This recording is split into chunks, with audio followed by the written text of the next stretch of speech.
Can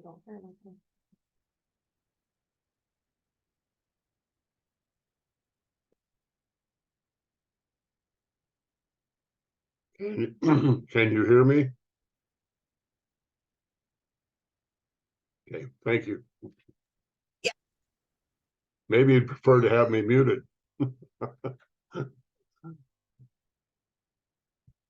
Never, Mr. Morgan, never. You're a brave man.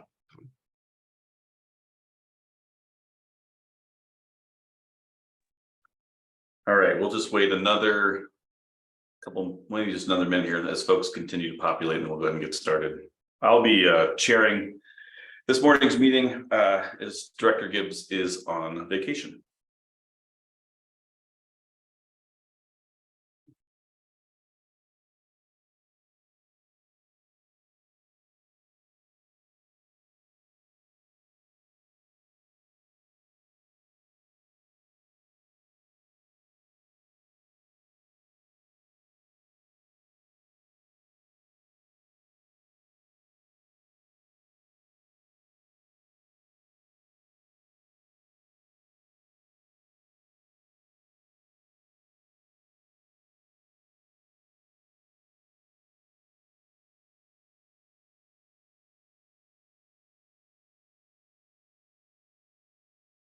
All right.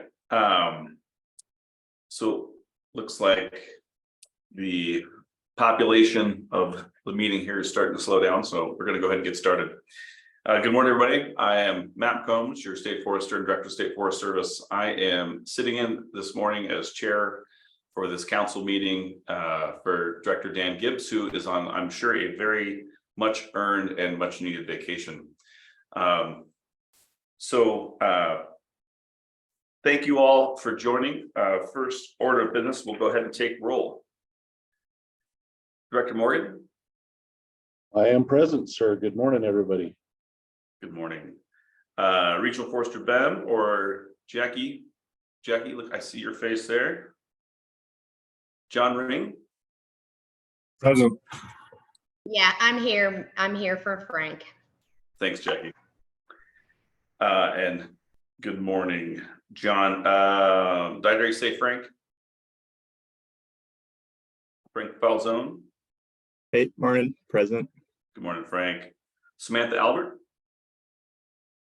Present. Hi, all. Selwyn White Skunk. President counted for, sir. Good morning. Commissioner Layden. Good morning, everybody. Good morning, Commissioner. Commissioner Shattuck McNally. Present. Good morning, everyone. And then I did want to announce that we do have a new member. Commissioner Veronica Medina from Archuleta County has been nominated and appointed in that Vice Commissioner Cooper role. Unfortunately, Commissioner Medina won't be able to join us today, but we'll give her an opportunity to introduce herself in our next meeting. Commissioner Church. Here. Good morning, Commissioner. Ethan Buchholz. Here. Brett Wolk.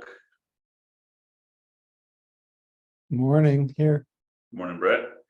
Katie McGrath Novak. Here. Good morning, Katie. Christina Burry. Morning. Morning, Christina. Amy Moore. Here. Good morning. Mark Morgan. Here. Morning, Mark. Paige Lewis. Good morning. I'm here, and I also wanted to acknowledge the presence of my colleague Rob Addington, who is going to represent us during a few times when I need to hop off. So thanks for doing that, Rob, and nice to see everyone. Thanks, Paige, and good morning, Rob. Carol Walker. Actually, my notes says she's excused. Julie Stencil.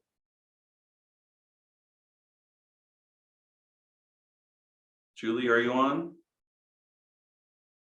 Christy Belton. I'm here. Morning. Good morning, Christy.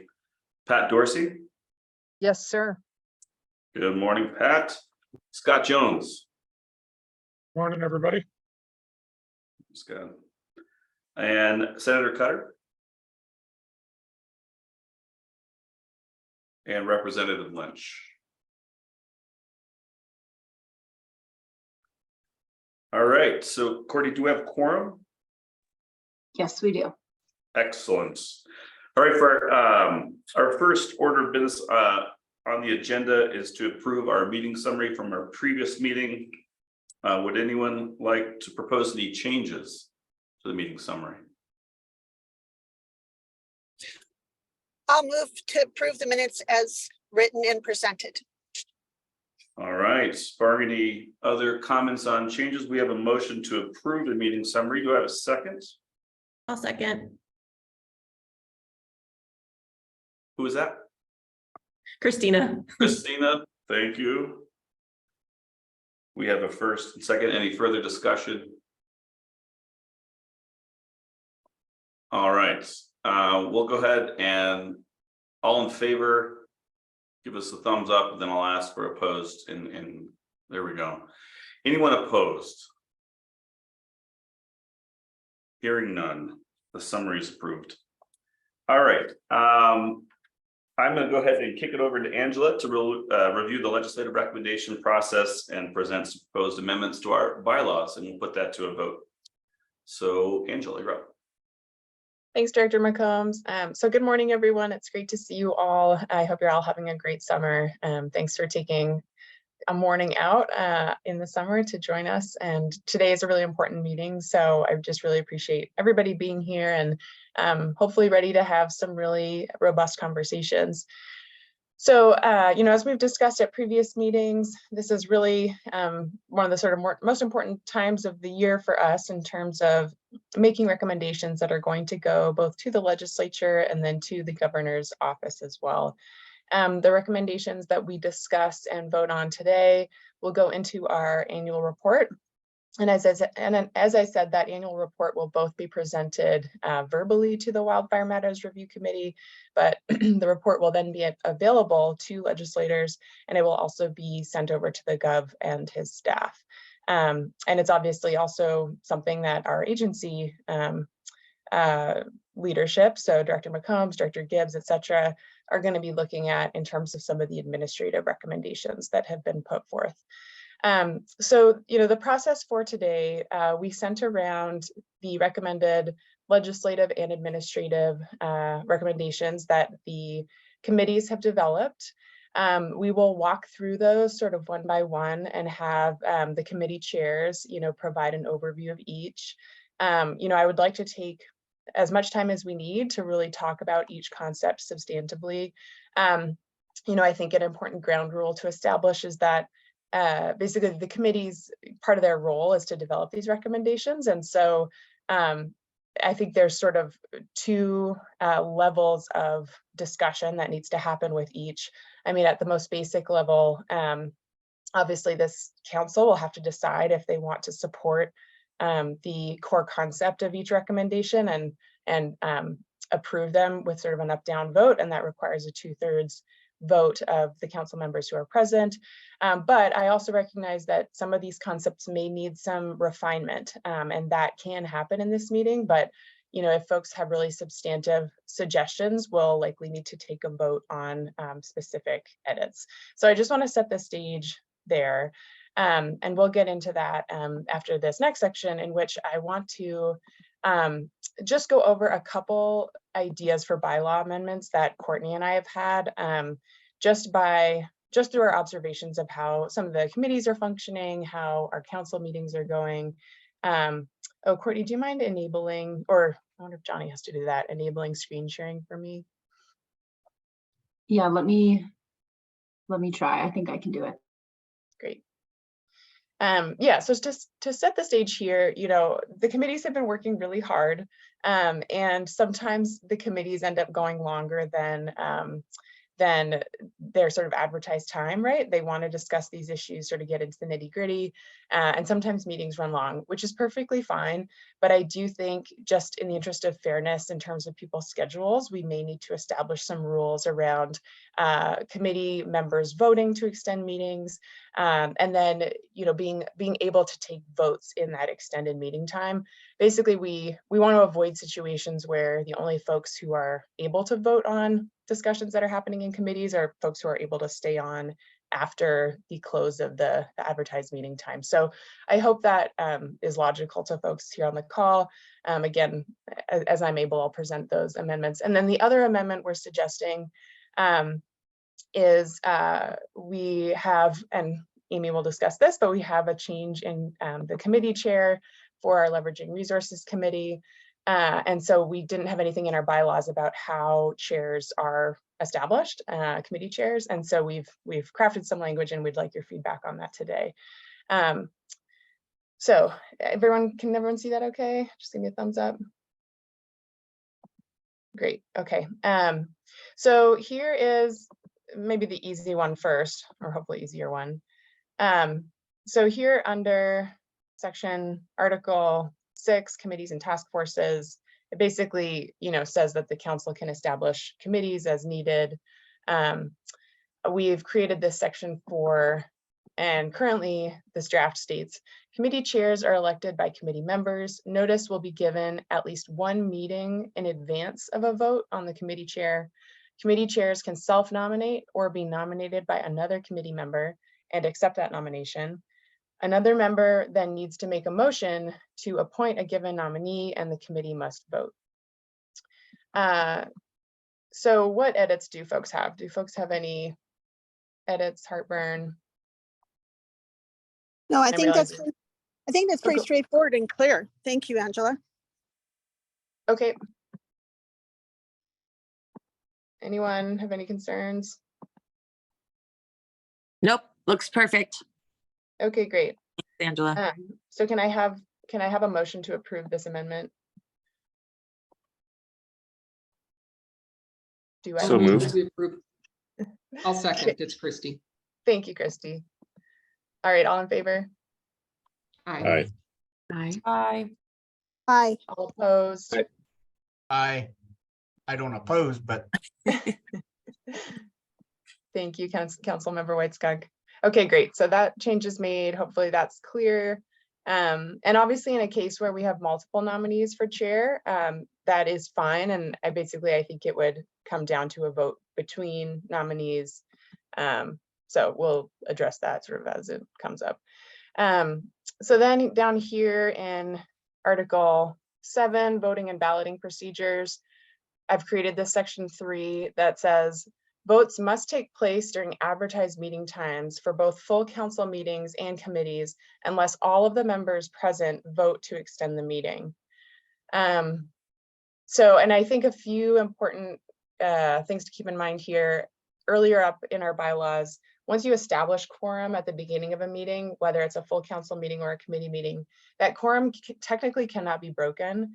So let's say you have 10 committee members, 6 are present at the beginning of a meeting, you have quorum, you proceed. If 3 of those people leave, according to our bylaws, technically quorum's not broken and the remaining 3 could still vote. And then similarly, because we didn't have this clause in here before, if a meeting ran over the advertised time, the people who could stay could technically still vote on an issue. So this is meant to remedy that in part. I'm open to all suggestions, concerns, questions.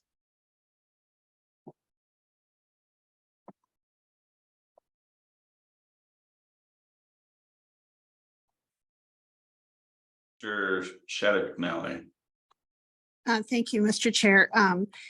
And I'm sorry I didn't raise my hand earlier. I just wanted to say, no, I think this is great. And my committee has been guilty of this lately, just because we've had such robust discussions and we tried to, accommodate. But I'm wondering if it runs over 5 or 10 minutes, or is it 15 minutes over the time, or what is the amount of time that running over? So like, say if we have to do this for 5 minutes, it may not, I don't know if that's necessary, but if it's going to be a lot longer, I could see this is necessary. Is that something we should look at about how much time it might run over? Just to curious about that. So other members should chime in here.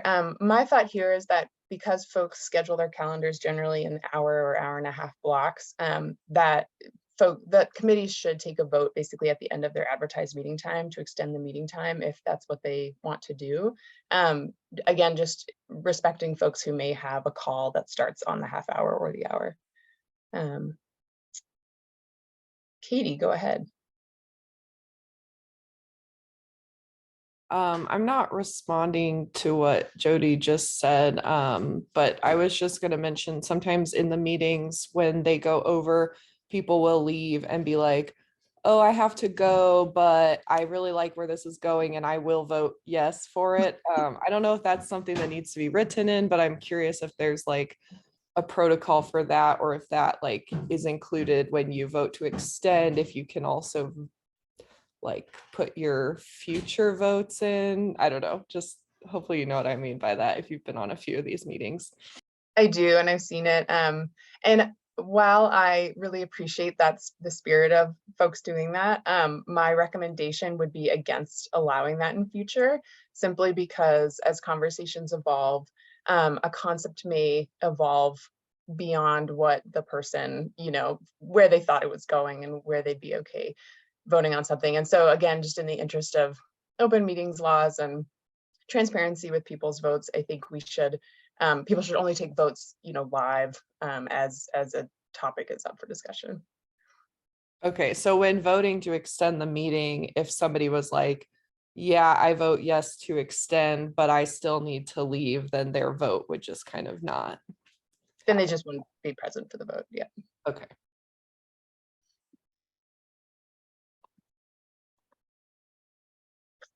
Any other thoughts, concerns, questions? And I will say, and Jody, you alluded to this, I think even when meetings have gone long, everyone's all been very collaborative thus far. And, I don't think this has necessarily presented any huge problems, but the goal here is to avoid situations in the future where people feel that they don't have an equal voice on the council because, their schedules aren't flexible. No, I agree. And I fortunately, we've had a lot of meetings this year and discussions, and I hated a cut off discussion. So I don't feel like this is reflective. I think this is being proactive to make sure that we kind of respect people's time and just make sure that we're being copacetic with all the rules and things like that for open meetings. So I think that's really important. And I appreciate you and Courtney thinking about that, because I did have some of those thoughts, especially last week, because we were trying to finalize our votes. So thank you for your discussion and suggesting this. James, go ahead. Would a vote to not extend the meeting effectively break quorum? That's a good question. So I don't think it would so much as break quorum, but I do think it would end the meeting. So if a meeting was scheduled from 8:30 to 9:30, let's say, and 2/3 of folks voted not to extend the meeting, then the meeting would simply end at the allotted time, 9:30. And folks would simply have to come back next meeting, to do any votes that they didn't fit in. I guess my question is, let's say it's like the 6 members, but 2 of them vote to not extend it, then we lose that voting majority. So, and this is good at thinking through scenarios. So you have to have a 2/3. Okay, I didn't know that. 2/3 vote. Yeah, no problem.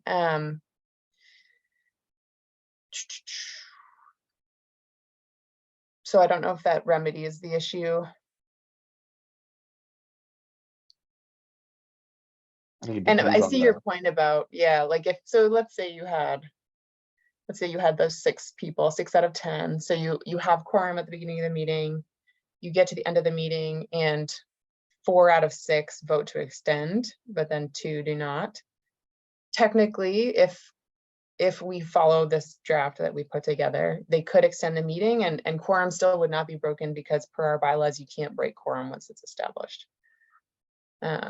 So if that's problematic to folks, we should flag that. But if it's not, then Katie, go ahead. Yeah, I guess just sticking with like the scenarios theme, hopefully this wouldn't happen in our awesome group, but if there was like a conflict, and what if those two people were the two that had an issue with the thing, and then it was just steamrolling ahead without them, that I could see when that would become an issue.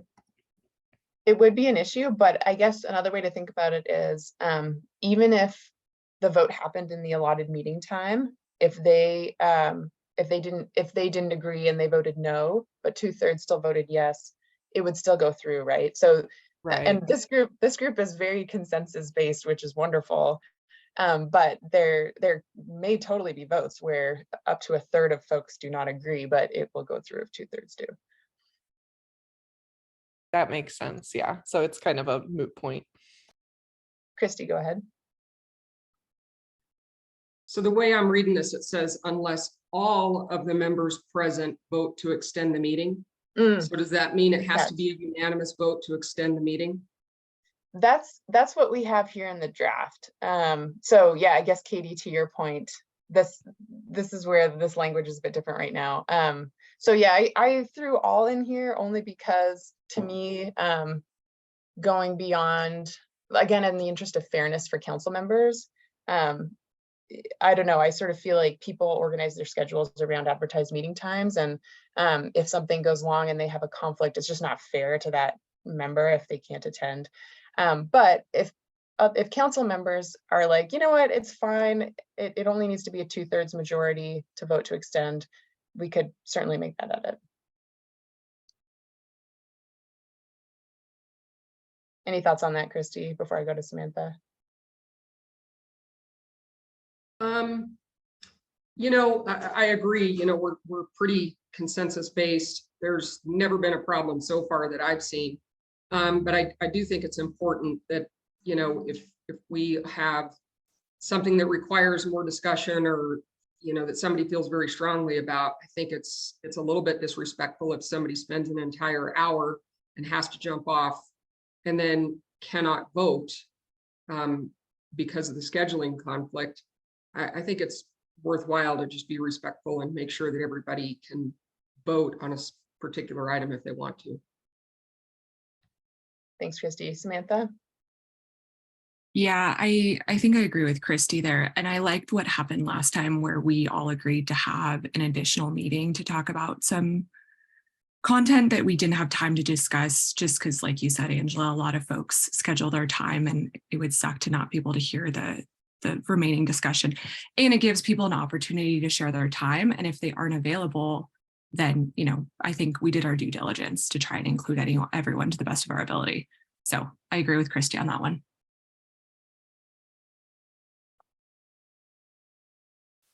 Does anyone disagree with this language as written? Does anyone think it's going to be challenging or counterproductive to have everyone have to agree to extend the meeting?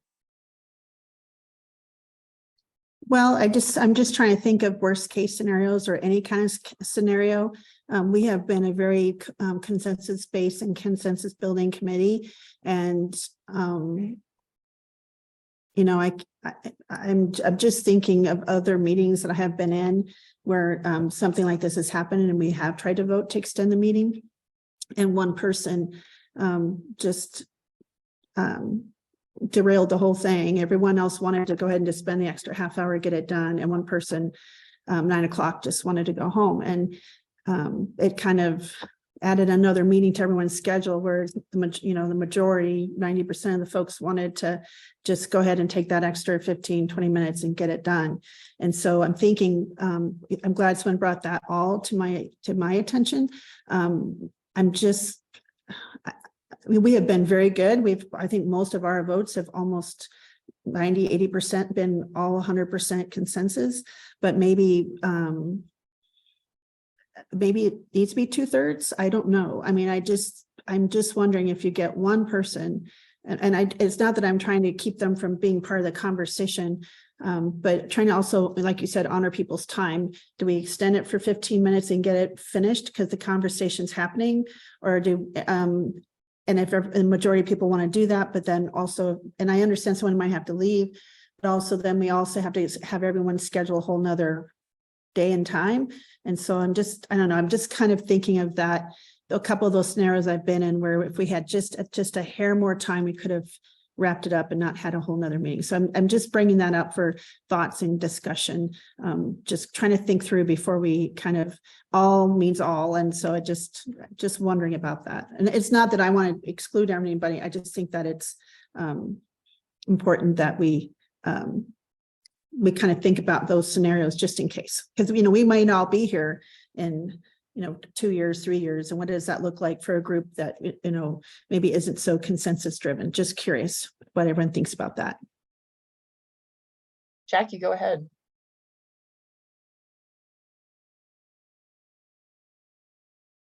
Jackie, you're on mute, unfortunately. Dang it.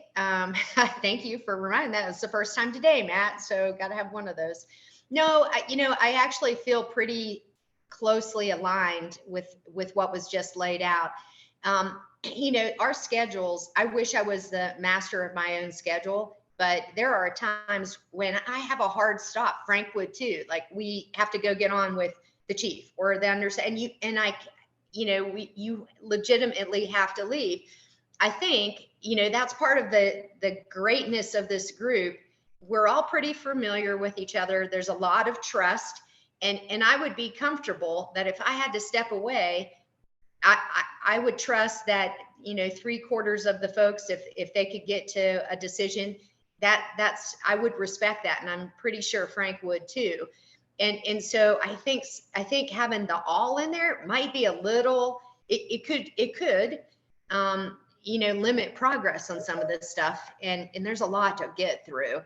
So for the Forest Service side, I would say we would be comfortable with, if we had to walk away from a meeting and you get to 3/4 or whatever the appropriate number is, we would be okay with that. Especially and if I felt vehemently enough, I'd probably blow the chief off, because I wouldn't walk away from something where I was like, oh no, can't let it go down, you know, this path or that path. So it just, I think since we're working with a group of folks that there's a lot of trust and respect and all that, that we could maybe do something less than all. That's just my view, but I kind of line up with that last, how it was laid out. Thanks for that, Jackie. All right, now I'm going to look for arguments from the other perspective. Mark, go ahead. No, I just feel that all is a pretty tough bar, and I would be very supportive of 2/3 or 3/4. I think maybe 2/3. Thank you. All right, Pat, go ahead. I was going to say, I realize this could be a real challenge, and all of that. I just wonder, with respect to open meetings laws, if that creates any issues for the council. You know, that's a good question. And it's actually one I'm realizing that maybe we need to ask our AG staff about, because obviously we advertise meetings ahead of time with a given, you know, amount of time. And so I'm just trying to think of other examples I've seen. Like, I'm actually not clear if it's a violation of open meetings laws if they run long. I'm seeing a shaking of the head by Jackie. You're muted, or you don't know. I don't think so. I mean, we've had to run that down a couple of times, but, you know, it would be good to check with them just to be sure. I definitely don't think there's any issue going with less than all on that, but, you know, you'd be smart to check with them, Angela. Okay. Well, that may make this a little bit easier. So what I propose is I'll check with our AG staff. And then, unfortunately, kind of like last year, I think we're going to have to try and pull together a very brief all council meeting towards the end of August to approve our annual report, because whatever comes out of today's conversation will very quickly work it into an annual report, and then we'll need to approve that. So we could also have a vote at that meeting on this amendment if people are open to that. Seeing some head nods. Yeah, I think, Angela, within the interest of time, coincidentally, I think that may be our best bet, and we'll return to this issue in our next meeting when we approve the annual report.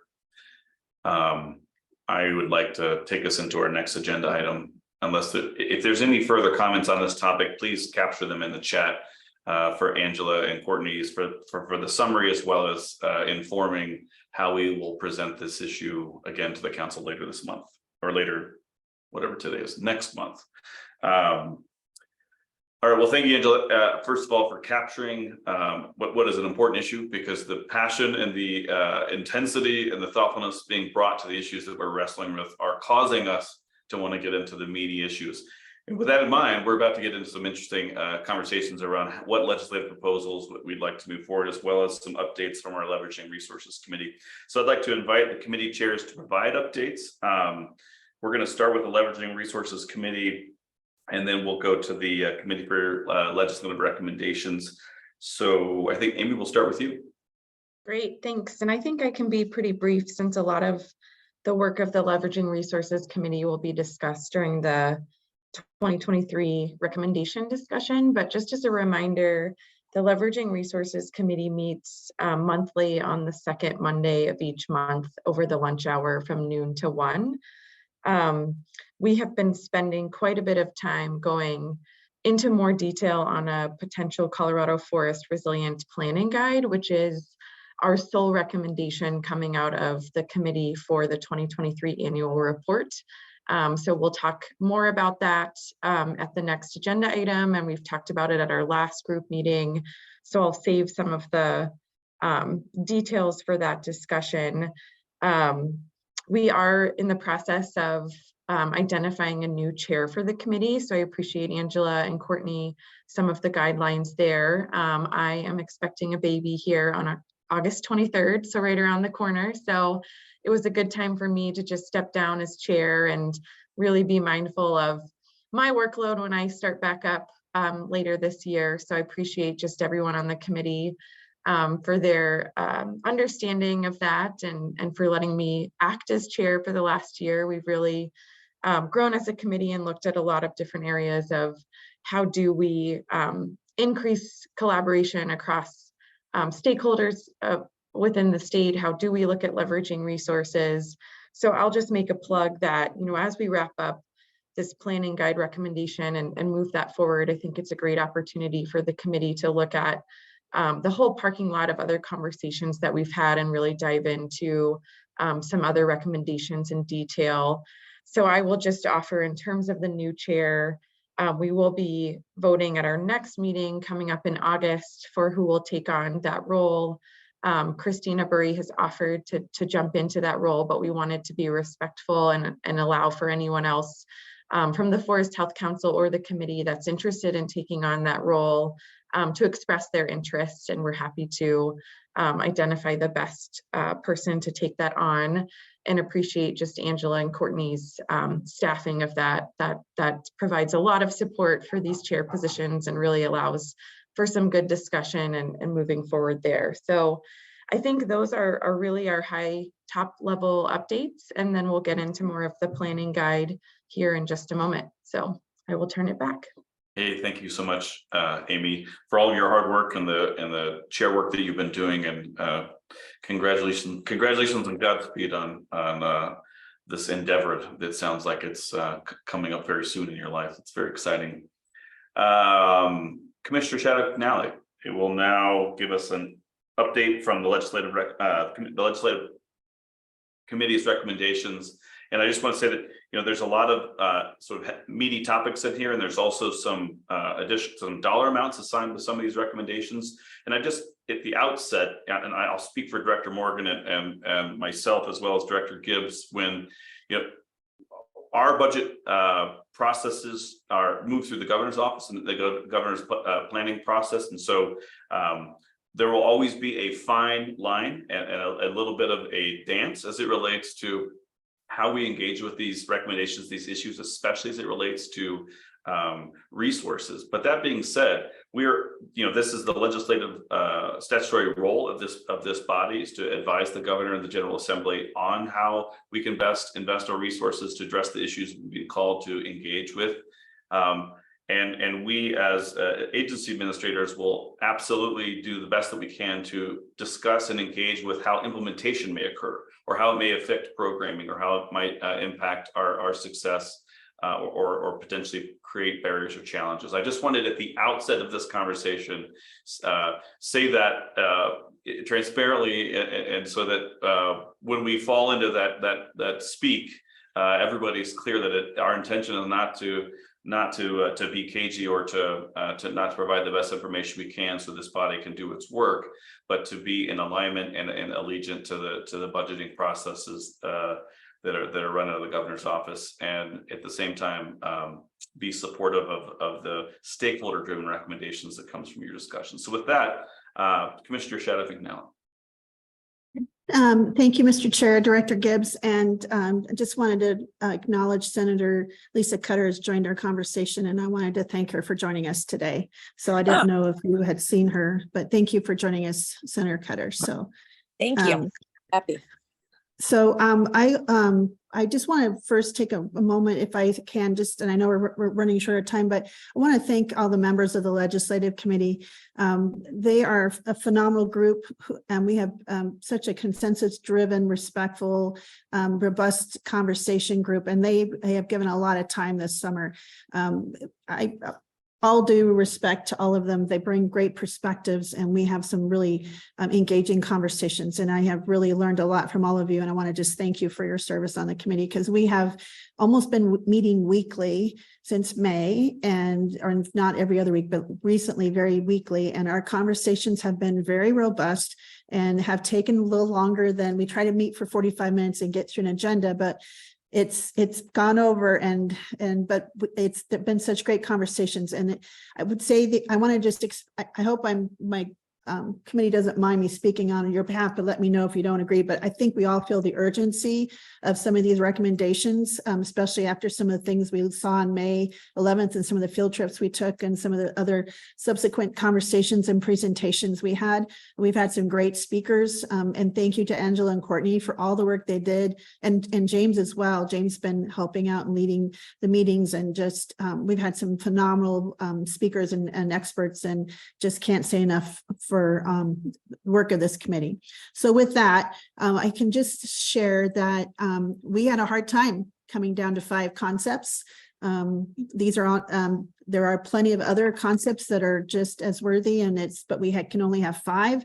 And then we have several administrative directions, which is something that we didn't have this year, but we feel like these were important concepts to keep exploring and put some urgency to. And so I will now go through the recommendations, and then we can answer, myself or the committee can answer any questions. So the goal is to kind of, provide these recommendations and hopefully have a vote, so we can share these concepts with the Wildfire Matters Review Committee, the broader legislature, and the governor in our annual report. And again, I know some folks might look at these numbers and some of these concepts, but they can be fine-tuned as we go forward. So these are just kind of general recommendations, but I think Angela stated it well, and so did Director Gibbs. So the first one is the annual appropriation of 1.5, and these are the legislative recommendations. Let me back up. These are our 5 legislative recommendations. The first is the annual appropriation of $1.5 million for Good Neighbor Authority. And so just to kind of, I know you all got this, but I'm going to read some of this anyway. Just the Good Neighbor program allows the U.S. Forest Service and Bureau of Land Management to enter in cooperative agreements with states to perform forest, rangeland, and watershed restoration projects on federal lands. And this is Colorado Revised Statute for Healthy Forests and Vibrant Communities Fund provides that statutory authority for the Colorado State Forest Service to work collaboratively with the U.S. Forest Service and Bureau of Land Management to implement forest management treatments to improve the forest health and resilience.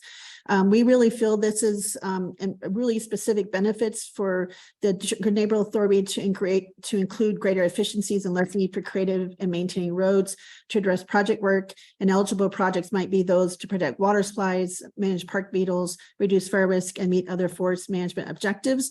And also, I know and maybe Director Gibbs, you can help me expand on this if I don't correctly emphasize this, but anytime we invest money at the state level, that's a strong signal to the federal government, and they will be probably matching these funds. So this is also what we invest here will leverage more federal funds for us and signal that we are strongly supporting this work in that relationship.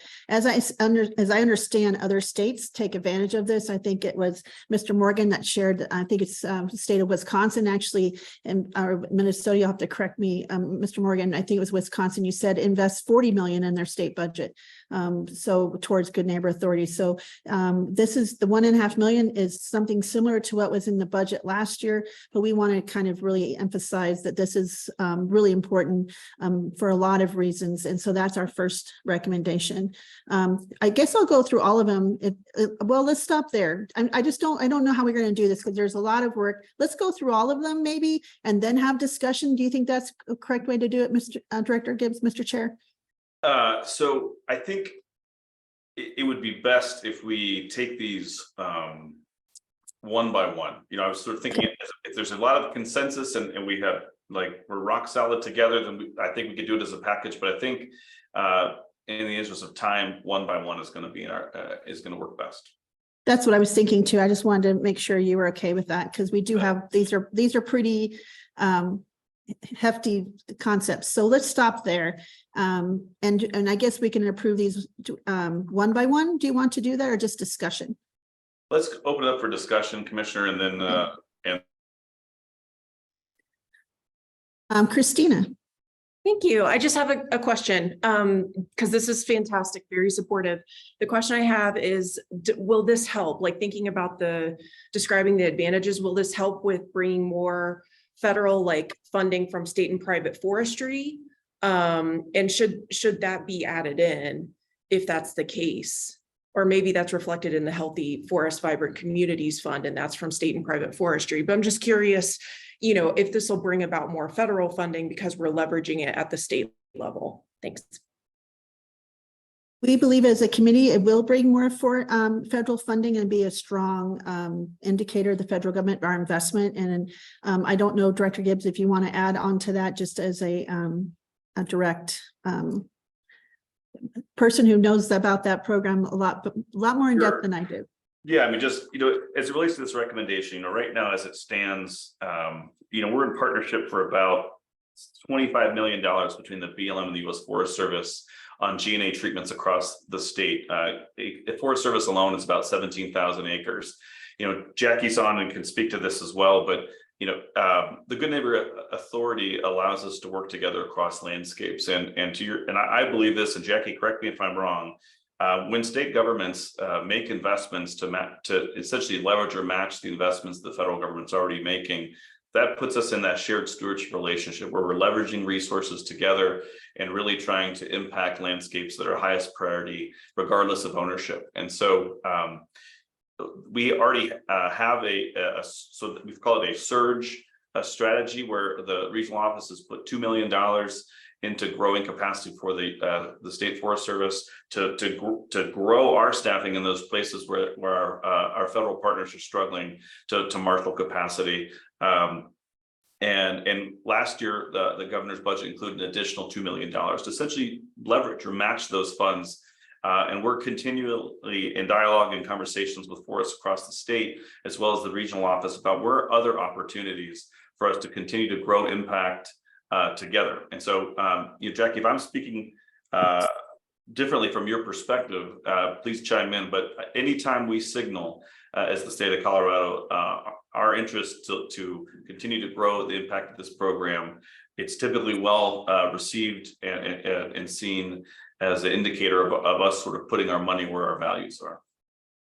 Yeah, Matt, if I may, I mean, you and I certainly, I was just talking to Leah Rathman, who's coming in as our acting state forester, because we had our state forester meeting earlier this week. And I told her, I said, you'll hear from Matt. I said, we all hear, you know, because we have a lot of conversations about what we're currently doing, what we want to do, how much money is that? How can we shift the money? Good Neighbor Authority is rocking in, the use of it with you and with us in Colorado is one of the strongest programs, utilizing that opportunity, I think, in the West. And so, yeah, I mean, we've given a lot more money than 1.5, Matt, no doubt about it. So I think we just, we keep that going.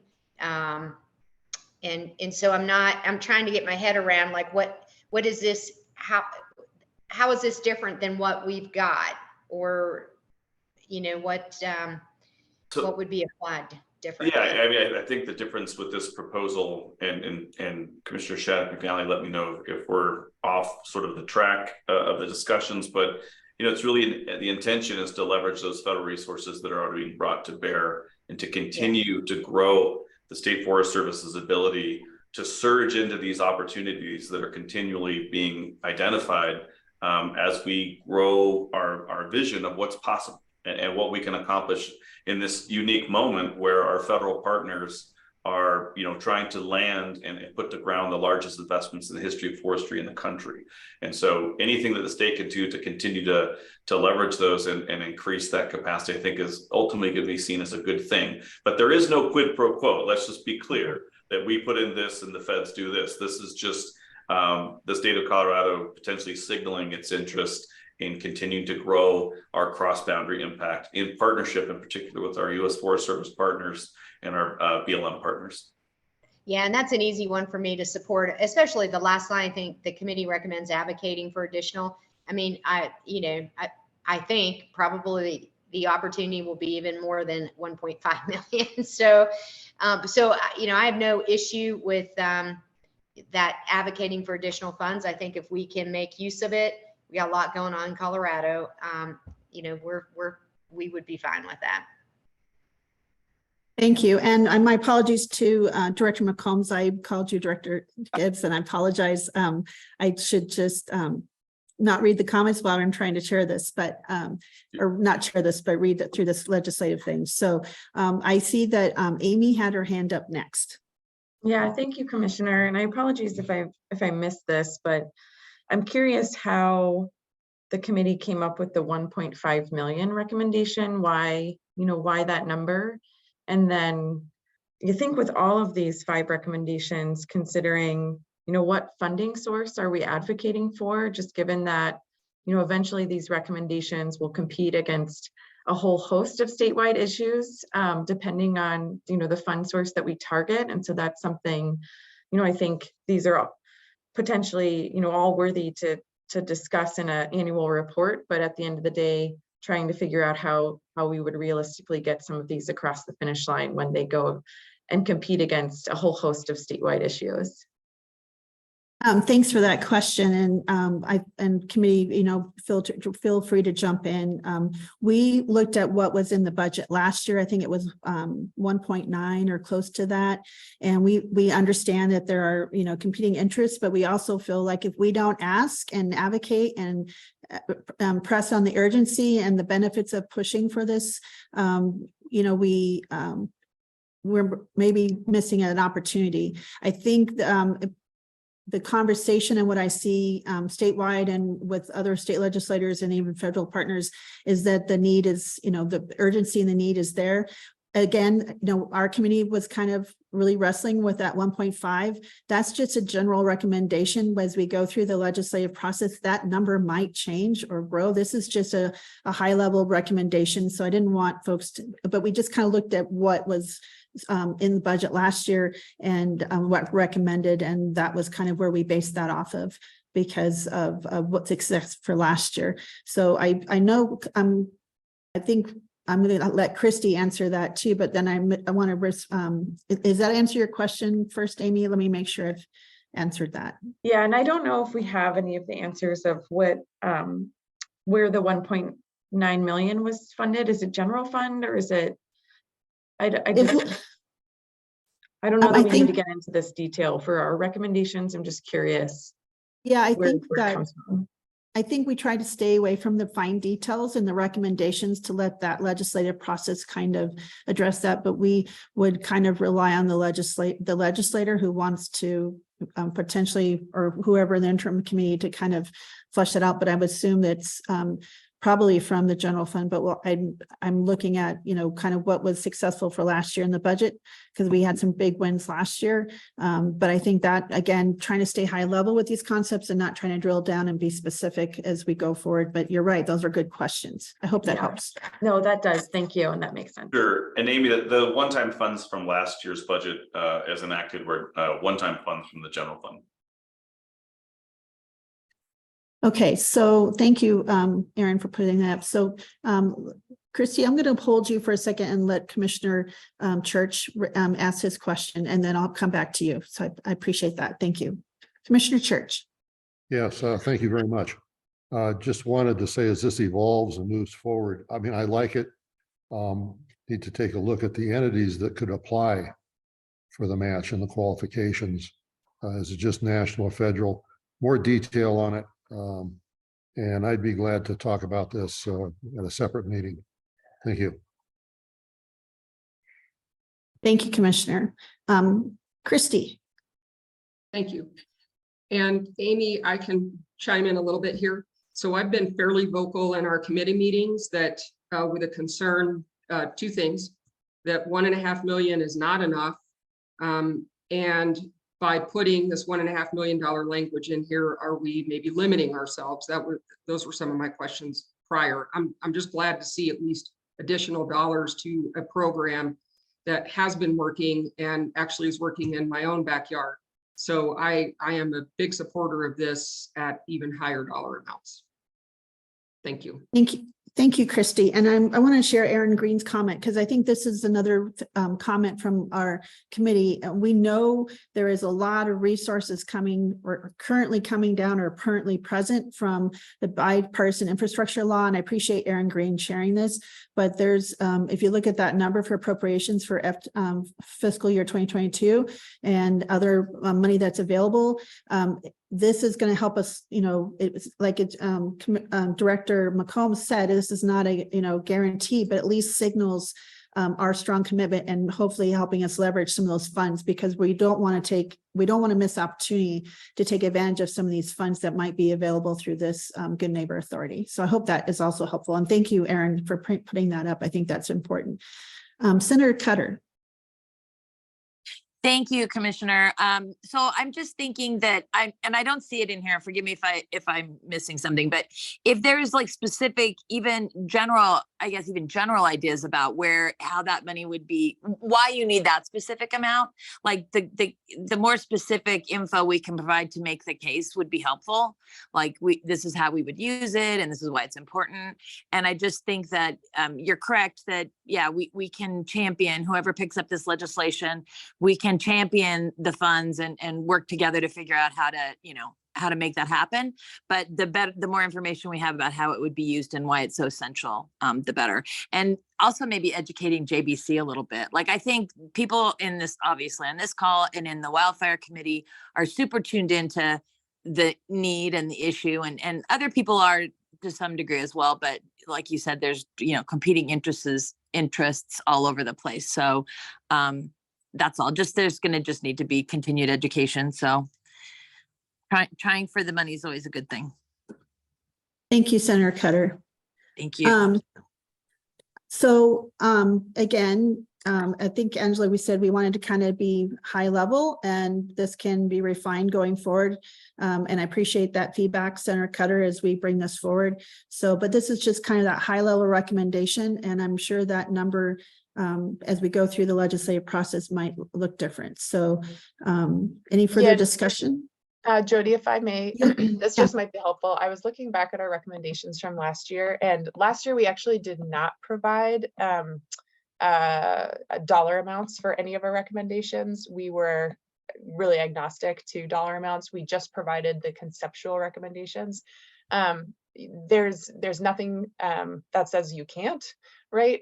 You know, your statutory authority includes language around providing recommendations on funding. So you certainly can, but you also don't have to. So I just want to highlight that because I think that applies to a number of these recommendations. Yeah, again, saying you can provide specific dollar amounts with specific justifications, but you also don't have to. And Mark Morgan, have you had your hand up? Oh, I'm Yes, sorry. I'm That's- sorry. I didn't see, it didn't pop up. I That's fine. apologize. My toolbar isn't working here and I'm doing the best I can. But my thoughts on that, and I was pushing for that, is it was an expansion to the Good Neighbor Authority. What I see and many in industry see that I talk with is that it is a very effective program. It's getting results. And so our interest in that is to champion it and support it. And as Christy mentioned earlier, I would not want to limit it to that. We can put a dollar amount in there but my big thing there was to very much push a successful program.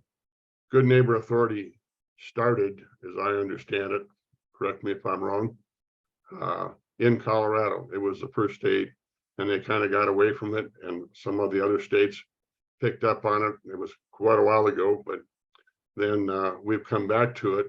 And I just think it's a real good program. It's effective and it gets results. We see actual action. We see healthier forests. We see projects getting done. So on many of the things that we can champion here, I champion that one very much. And what I was looking for was an additional number. The number can be anything you want it to do. I want to expand that program and see it improved. And I think Director McCombs has done a good job of taking that, using it. I see it being effective on the ground. And I guess people in the budgeting process for the state are going to decide how to do this. But anytime you make an investment locally, I see other funding and show up to support it. And that's historically been the case. So that's Thank you, my Mr. Great. Thank you, Mr. Morgan. Senator Cutter, your hand is up. Do you have another question? Nope, that's a legacy. I'll take it down. Sorry. No, I appreciate that. Well, and thank you, Angela, for reminding us that we don't have to have a dollar amount. I think the committee's, to point out, the committee wanted to make this per year ongoing, you know, at least for the, you know, this, we feel like this is important. That was kind of the office. Also, the emphasis is just how important this is to kind of keep this successful program going. So I think that if the 1.5 is kind of where everyone's hanging up, we can just talk about annual appropriation for GNA and have the 1.5 come out. But I think the committee was really strong about making this kind of an annual appropriation for whatever number. And I think that also kind of came into our conversation is we don't know what that number will look like in 5 years or 10 years, but we had to start somewhere. So, so I'm just in the interest of time, because we have several other ones to talk about. I didn't know if we're ready to kind of high level move this on, or we need more discussion. Any additional discussion on this recommendation or any opposition to removing the dollar amount?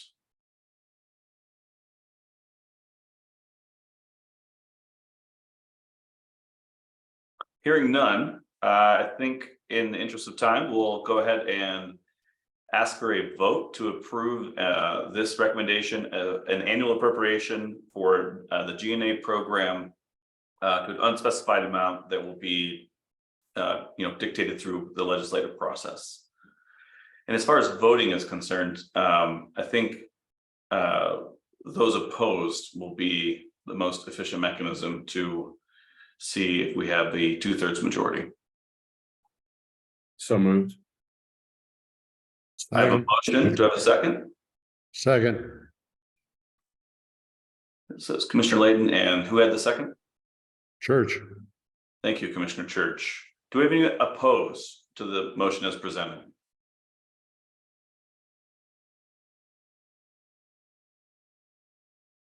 Hearing none, this motion is adopted. And Commissioner Shaddock, can we please move to recommendation 2? Yes, thank you, Director McCombs. So we'll move on to recommendation number 2. And this one, again, we had a specific number and we looked back at the budget and how it was appropriated for last year, but we wanted to make this kind of funding for 3 years, the appropriate $1 million funding specifically for capacity building through the FirWorm for 3 years to kind of bring that consistency and stability for that program, knowing that folks can introduce a program and have it funded for a length of time. And we really, the capacity building and the need for capacity at this time was a really strong, urgent discussion and need we felt as a committee.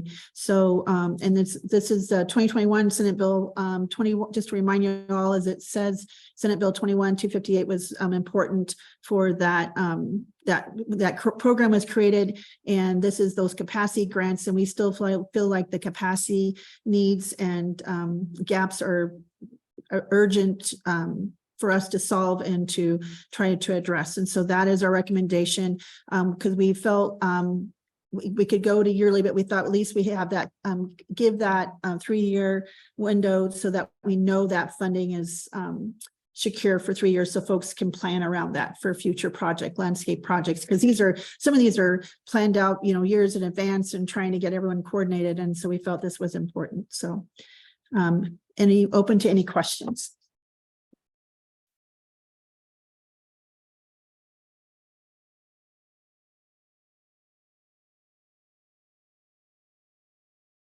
Yeah, I don't see any questions. Commissioner Shaddock McNally, we've got a question from Commissioner Church. Okay, I'm sorry, I didn't see your hand, Commissioner. Oh, there it is. Commissioner Church. Thank you.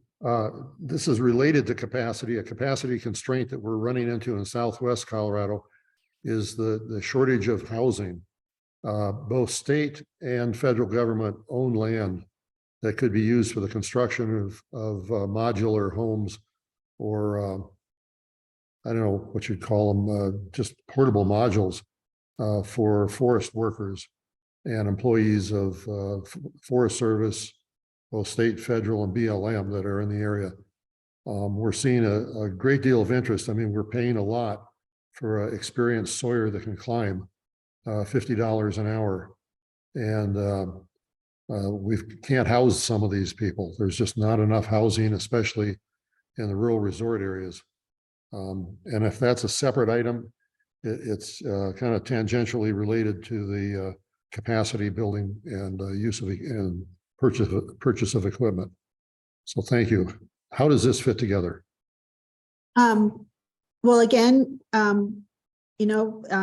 we're trying to stay high level. And so the FirWorm program, I don't know what the parameters of that program, but I think that's what we're trying to stay, is just getting that program funded. And I'm assuming maybe in that grant process has some parameters and, questions, and that you're right, housing and things are an issue for some of these workforce. And so that's a bigger conversation. And that's something everyone's struggling with. So this was just to really stay high level and fund that FirWorm program. So I hope that I'm not trying to dodge your question. It's just I'm not sure how that would fit in, because I don't know how the grant program looks at that at high, in depth right now.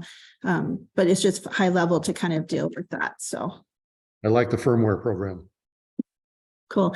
Amy, I see your hand is up. Thanks, Commissioner. I just had a question on understanding the end of this recommendation.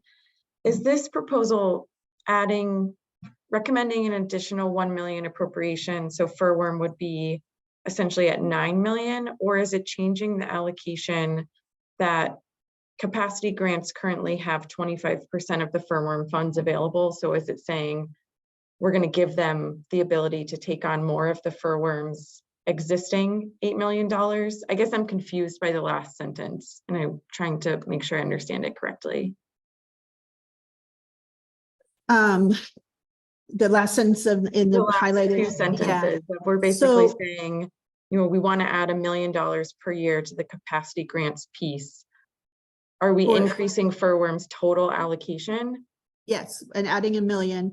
And the last sentence was just to focus for 3 years because we really struggled with, do we just say 1 million for this year, but then what about the next years? And we were just trying to get secure that 3 million or that 3 years of 1 million each, so that going forwards, there was some, as I said, consistency and sustainability for folks to understand, there's this extra money for 3 years and not knowing what the next session might look like. Director McCombs, would you like to add to that? It's a really important question. So just to be clear, I think the way that I heard the discussion in the legislative committee was that it would not be increasing the FERWA allocation to 9 million per year and then taking 25% of that. It would be an additional $1 million to fall under the criteria of the 25%. So there'd be an additional $1 million annually for 3 years, made available for capacity as defined under the statute for FERWA, which includes, equipment and other things. But I think that the sense of the group was that, Katie McGrath Novak had from the Forest Collaboratives Network had provided data to suggest that that was one of the chief issues facing communities that didn't have robust resources, was the ability to draw capacity and for the planning component that makes you competitive for the resources that are available, not just at the state level, but through our federal partners and NGO as well. So I want to make sure the legislative committee agrees that that was the interpretation of our as it relates to our conversation. So not 9, it would be a 9 million allocation for 3 years, but 1 million of that, not 25% of that, 1 million of that would specifically go to capacity. This is really important for us as well. So for clarity, is that? Yeah, thanks. I think I understand it. So it's 9 million, but the 1 million is outside of that 25% allocation. Right. Yeah. Yeah. Thank you. Sorry for the cause any confusion there. No, and thank you, Director McCombs. I wasn't quite understanding your question. I was just saying, yes, it's going on top, but yes, you're right. We're focusing on the capacity grants program piece of it. So could we feel the urgency was there? Any other questions?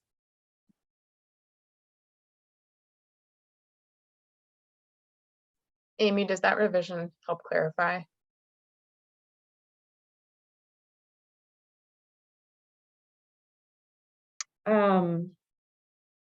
I think so. Yeah, I think Brett's sort of simple math in the chat is how I'm understanding it. So trying to verbalize that, I think you've captured it.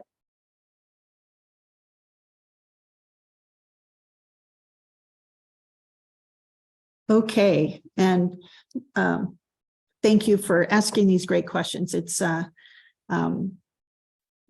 looking at some other questions.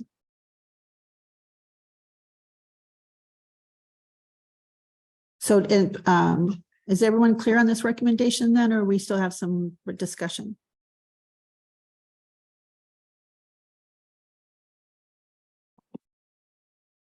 All right, hearing no additional questions or discussion, in the interest of time, we'll go ahead and call a vote for recommendation 2. Do we have a motion to approve recommendation number 2?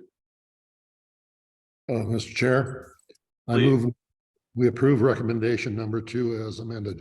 We have a motion from Commissioner Church. Do we have a second? I'll second. Go ahead, Mark. I think for the record, Christy may have beaten Mark, so we have a second. Do we have any additional discussion or questions?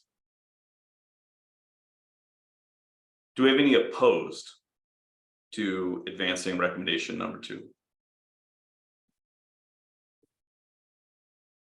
Hearing none, that motion is adopted, and we will proceed to recommendation number 3. Thank you, Mr. Chair. And so this is one, again, big, robust conversation. And this is an idea to kind of copying something out of Jefferson County, but just kind of pilot a program to a mitigation day for counties, and maybe we don't need to do every county in the state, but this can be developed as we go forward about how many counties want to be in the pilot program. But just basically a statewide mitigation day for county support private landowner / accumulation through curbside removal, and engage with industry to come and maybe donate time or equipment to do that mitigation. And we just wanted to kind of build on this time. We hear a lot of talk about getting the slashing things off of the landscape, and especially for private landowners. And this also we thought would be a good way, as one of our goals as a Forest Health Council and a committee, was to increase awareness and education. This would be a kind of an opportunity to do that as well. So just kind of a high level general idea of a pilot mitigation day, and just start with 1 day a year. I think Jefferson County does maybe 2, but just a suggestion just to kind of have some resources and energy behind that. So Commissioner Layton. Thank you, Commissioner, and really appreciate your work on this particular measure. This is something that in Douglas County we've been doing for a couple of years. And it isn't just a day, it's really a 75-25% match for those that are maybe potentially land rich but cash poor, to be able to mitigate their lands. The county will provide significant resources back to those individuals that make the effort to mitigate at a 75-25% level. So literally we will do 75% if they make that 25% effort. This is really significant because, especially in counties like ours and in Jefferson and in Larimer, where a large swath of the county is open space and rural properties, giving people the opportunity to mitigate independently with some support from the government can be really beneficial. So I like this one. I might just suggest that it be more than a day. Maybe it's pilot a statewide mitigation days for counties. If it ends up being successful and supported, it'd be great for it to be more than just 24 hours. But thank you for this, really good one. Thank you. Yes, I'm sorry, I didn't know if I saw a hand up. I see Samantha's, but I heard someone say, Madam Chair, is that Commissioner Church? Yes, it was, but go ahead with Samantha, please. Okay, and then I'll come to you, Commissioner Church. Samantha. Thanks, Commissioner. Yeah, this one's really interesting. I'm just wondering if we need to provide a little bit more detail, like who would be responsible for the day? Like, are we asking the state to do that? Are we asking counties to do it? Or if it even matters, if this is more of a high level recommendation for folks just to consider. I think this was us, and this came from me, by the way, at our legislative committee. And this was kind of a high level, and I figured the stakeholding process, but I was hoping the state might look at providing a little bit of funding or incentive, or, making this an opt-in, just to kind of help counties, especially some of those counties that are maybe don't have the resources to kind of, develop. And it can be a weekend or days. We just started small and figured the legislative process would go through. Commissioner, does that help answer your question, Samantha? Yes, thank you. Okay, and Commissioner Church, I'm going to let Senator Cutter go first, and then let you ask your question. Is that okay? Because I think this is one she was interested in. I'm just curious if that is Senator Cutter. Yes, thank you. That I didn't mean to cut in line, but yeah, I am really interested in this. I just wanted to thank you for bringing this idea forward, and I just wanted to sort of flag that this could perhaps, I was already considering, because of conversations that have come up in committee, I was already considering something to provide, to compensate somehow or provide some monetary support to people conducting mitigation on their land. Like we'd done a tax credit before, so I don't know, but it didn't ever pass. This has come up before. So I'd like to do something like this, and that might be like, these are two concepts we might be able to marry together if there's an objection. Just landowner support, and then a broader, just all around slash and mitigation, individual mitigation.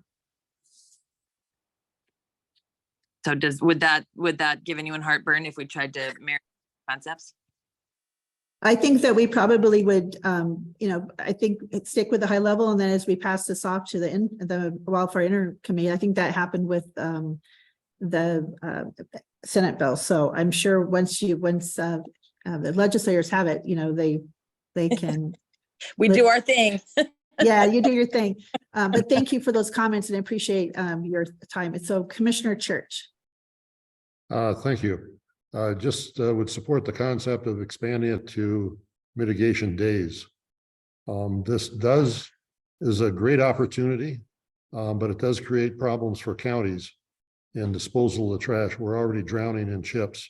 So we need to talk separately about building capacity for handling chips and biomass as an output. Thank you. Thank you, Commissioner Church. And I think, again, this is kind of just building off of that. It's just kind of like I said, a pilot, just to kind of have these days and then help that conversation and the needs, because I'm sure you all have had these discussions, but we've had lots of these discussions in our legislative committee on biomass. Does that help, Commissioner Church? So I'm going to move on to Commissioner Layton. Is that okay? Thank you. Commissioner Layton.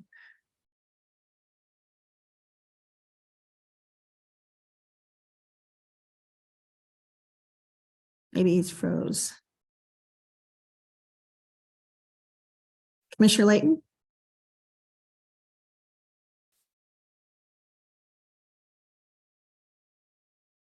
Okay, I see his hands up, but I haven't heard anything. I'm just curious, is it me froze or just Commissioner Layton? It looks like he's jumping off and will probably jump back on. Senator Cutter, did you have another comment? Oh, darn. I have to keep remembering to lower my hand. Sorry. High five. Amy. Thanks. I'm wondering if the committee had any discussion on how we are defining high-risk counties. And I just want to make sure this opportunity could be broadly available across the state, rather than some, strategic focus areas that might be exclusive to a certain county list. And I think I don't think we were trying to exclude counties. We just didn't want, just sensitive to not, for some counties not to feel like it was a mandate, but more of an opportunity. And so, kind of the pilot and I'm sure other counties, if they wanted to opt in, certainly I don't feel like I was looking to limit it. Just didn't want it to sound like we're trying to do this massive statewide thing for 64 counties. So, and not, I'm not sure every county, I'm not sure Washington County needs wildfire mitigation, but it could be, I don't know. So, they might have some grass areas or something. We just didn't want to make it sound like we were trying to make this a big, massive statewide, but just more of an opt-in. I hope that helps, Amy. Yeah, that does help. And I wonder if we could tweak that to include or interested counties, or, make sure the language is clear that, it's a voluntary basis from a pilot perspective, but open to other suggestions too. Thank you. Thank you. Commissioner Layton. Thank you. I'm sorry, my screen cut out for a second there, but I would be remiss if I didn't use this opportunity to extend my gratitude to Lisa Cutter. In my history, short 5 years of being a commissioner, her leadership across a number of levels have been incredible. So I'm really thankful, Lisa, that you're a part of this organization and for all you do at the state. Just want to address Commissioner Church's comments. Totally agree. Having an F1 tornado just go through Highlands Ranch, we realized we absolutely needed to have a debris management plan in place for all of that extra mulch. So public works departments have those. Some counties have them, some don't, but that's sort of a side issue that all counties need to have a debris management plan in place, because we're swimming in that, all the chips and mulch as well. Thank you, Commissioner. Katie. I was just wondering, maybe Matt McCombs could answer this, but I wonder if there's an opportunity to tie this into the Live Wildfire Ready campaign that the state has been doing to make it more of like a kind of cohesive thing with other efforts and make it more of like a state pride type thing to get people more interested in it. I don't know if that needs to be written in, but that was just a thought that I had. That's a great thought, Katie. And I think, again, just trying to stay high level. And I think through the legislative process, that can always be kind of added in or changed. I think we're just trying to stay high level with the idea and let it kind of, but I know what Director McCombs, what do you think about that? And thanks, Katie, for that suggestion. Yeah, thanks, Katie, and Commissioner. Absolutely. Any opportunity that we can integrate the messaging that's hopefully been permeating all across the state, this idea of it's just what we do, it's just who we are, living wildfire ready would be a fantastic addition to the launch that occurred earlier this spring with the governor's announcement. Okay, just in interest of time, Mr. Chair, I think that I'm just trying to make sure because we're not only halfway through, so I just want to, and I apologize, and now you see why our meetings go long because these are pretty. We've done a lot of work this summer, so I'm just wondering if there's any other strong concerns. But again, trying to keep this high level, then have bring this to committee and the governor, and then have it kind of refined as we go forward when it hits those processes. Any just questions or concerns? And then I'm going to pose a question before we call a vote. All right, hearing none. Is anyone opposed to putting day or days in parentheses? Hearing none. I think, yeah. Is anyone opposed to including interested alongside high risk? Again, remember, this is conceptual. And we'll have an opportunity throughout the process to continue to improve and engage with the language. Anyone opposed to this idea of interested to signal that opt-in approach that we've discussed?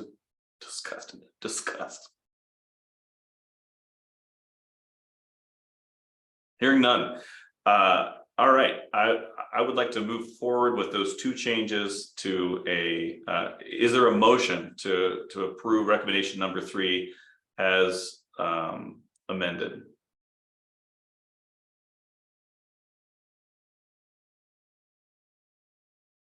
I will motion. We have a motion from Katie McGrath Novak. Do we have a second? I'll second. I missed who that was. That Senator Cutter? Yes, it was. Thank We you. have a second from Senator Cutter. Do we have any additional questions or discussion on this motion? Hearing none, do we have anyone opposed to this motion as presented?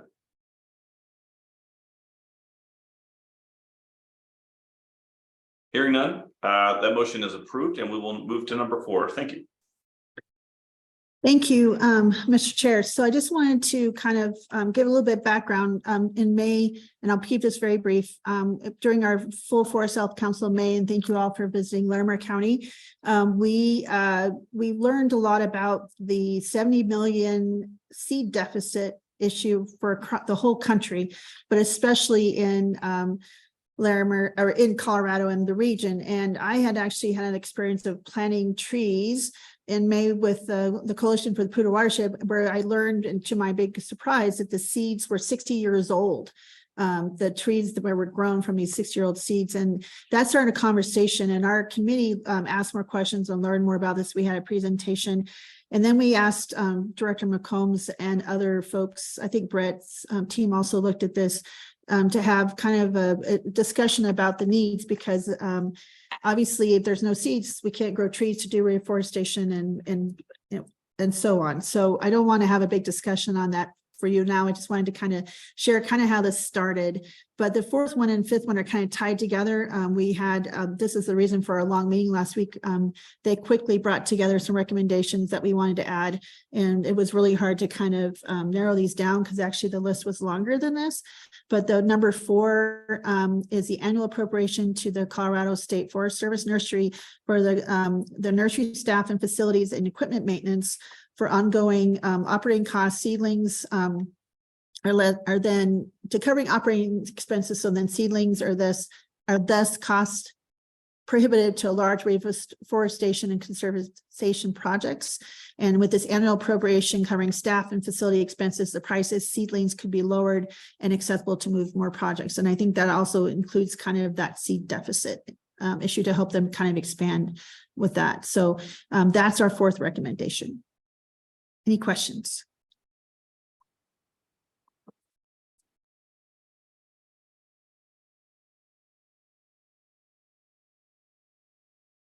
Seeing none? Brett, go ahead. Are we talking about 4 and 5 here? Just four. Just four. I'll wait till 5. 4 looks great, and I will acknowledge Mark Morgan. Looks like he's trying to raise his hand as well. Thank you. And I can only see when it comes up because I have my split screen. So Mr. Morgan, go ahead. And thanks, Brett. I'll call on you for 5. Mr. Morgan. 4 and 5 are kind of tied together for me. But where I come to on this is that we're now having these huge, what I call landscape scale fires. And the result of those that I've observed, and a lot of other people have as well, is that a lot of our natural reforestation and regeneration doesn't seem to be successful. We're in the past, like in many of our lodgepole stands, they regenerated quite well. And with the size of these fires, we're not getting seed source from the seed wall because the scale of the fires are so large and the heat and intensity. So my point is that this seed support and nursery support, I think it's going to be a huge opportunity, demand, problem, whatever you want to call it. But I think we're going to have to work on a scale that we've never worked on before. And I feel the improvements in the nursery is a good start. And now we have to support it and fund it and have a seed source for it and an operating budget for it. So the two to me are tied together. But a lot of the traditional natural reseeding, I don't see happening on these forests and what I call these mega burns. So I think the need here is huge, and how you want to go about addressing it, I would like to be as supportive as possible. Thank you, Mr. Morgan. Senator Cutter. Thank you. So yes, I agree. And I think you have made really good points around this. I just want to flag to you guys again, I mean, even particularly more on this piece, there's going to need to be a lot of education. So I would come armed with everything possible in committee and try to reach out individually as well. We had pushback. I mean, we did pass the extra money for the nursery this year, thank goodness. But people have been like, well, what? We gave them money last year. We gave them, I mean, there's been some resistance. So I just want to make sure that you guys, and not that you wouldn't anyway, of course you'll make a good case for it, but just try to put it in the context of that and really give us, all we need to advocate strongly for it, because there will be some resistance to more money for the tree nursery. Thank you, Senator Cutter, and we recognize that, and so we figured we would need to do some education or advocate. So, but we had to ask because we feel the urgency for the kind of pipeline. So thank you, and appreciate you bringing that up, and appreciate your insights. So, any further discussions and these again, high level recommendations from the committee. So I don't see any other questions, Mr. Chair. So I just in interest of time. Thank you, Commissioner. We are going to go ahead and vote on recommendation number 4. Do we have a motion to approve the recommendation number 4 as stated? I so move. We have a motion from Mr. Morgan, and the second came from Church. Commissioner Church. Any further discussion? As we have been voting today, do we have any opposed?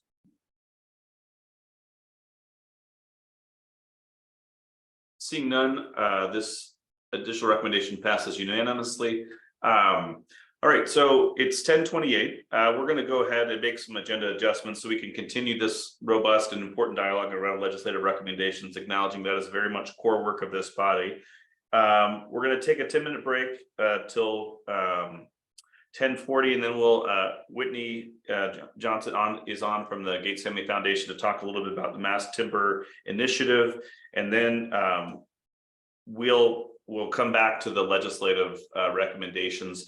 The agency updates, I'll just ask that DFPC, State Forest Service, and DNR provide written updates for the summary, as we're likely going to run out of time. And I think the core work we have in front of us today is the legislative recommendations. And then we'll try to carve out time at the end for roundtable updates from members and any public comment. So with that, we will break until 10:40.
The Google Meets.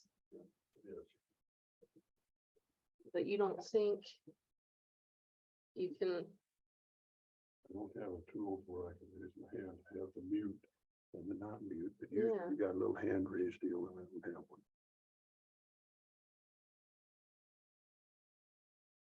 yeah, I mean, it should be down here.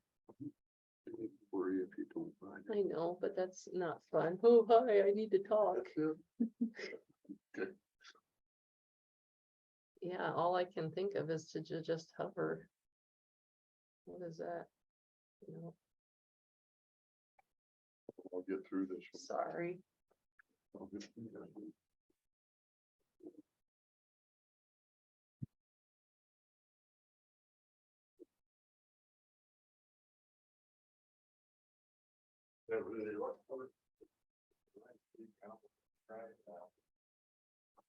Three wires going to the shut off, one of those super high amount of power, get it up, then the low power to hold it, just holding with the high power.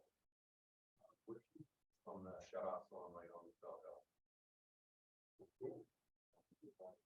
Right.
You know, the Mark said he was coming up, you the trees, some of the water was considered.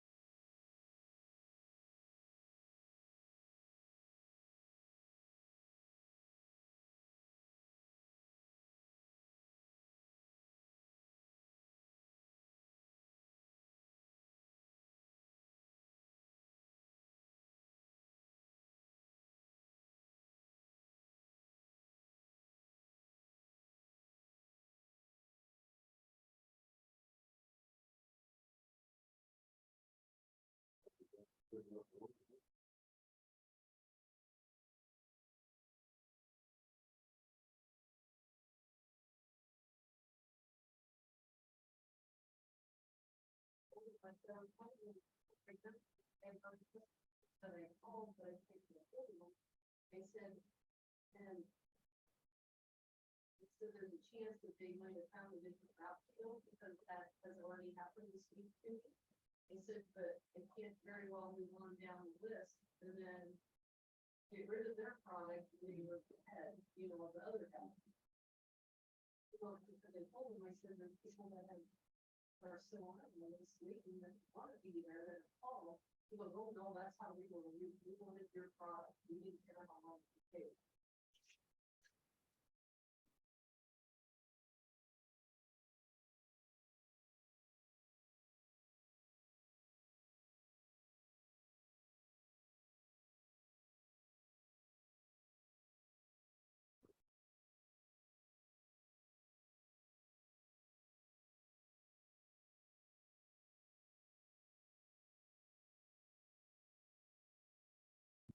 Director, you're in the hot seat today.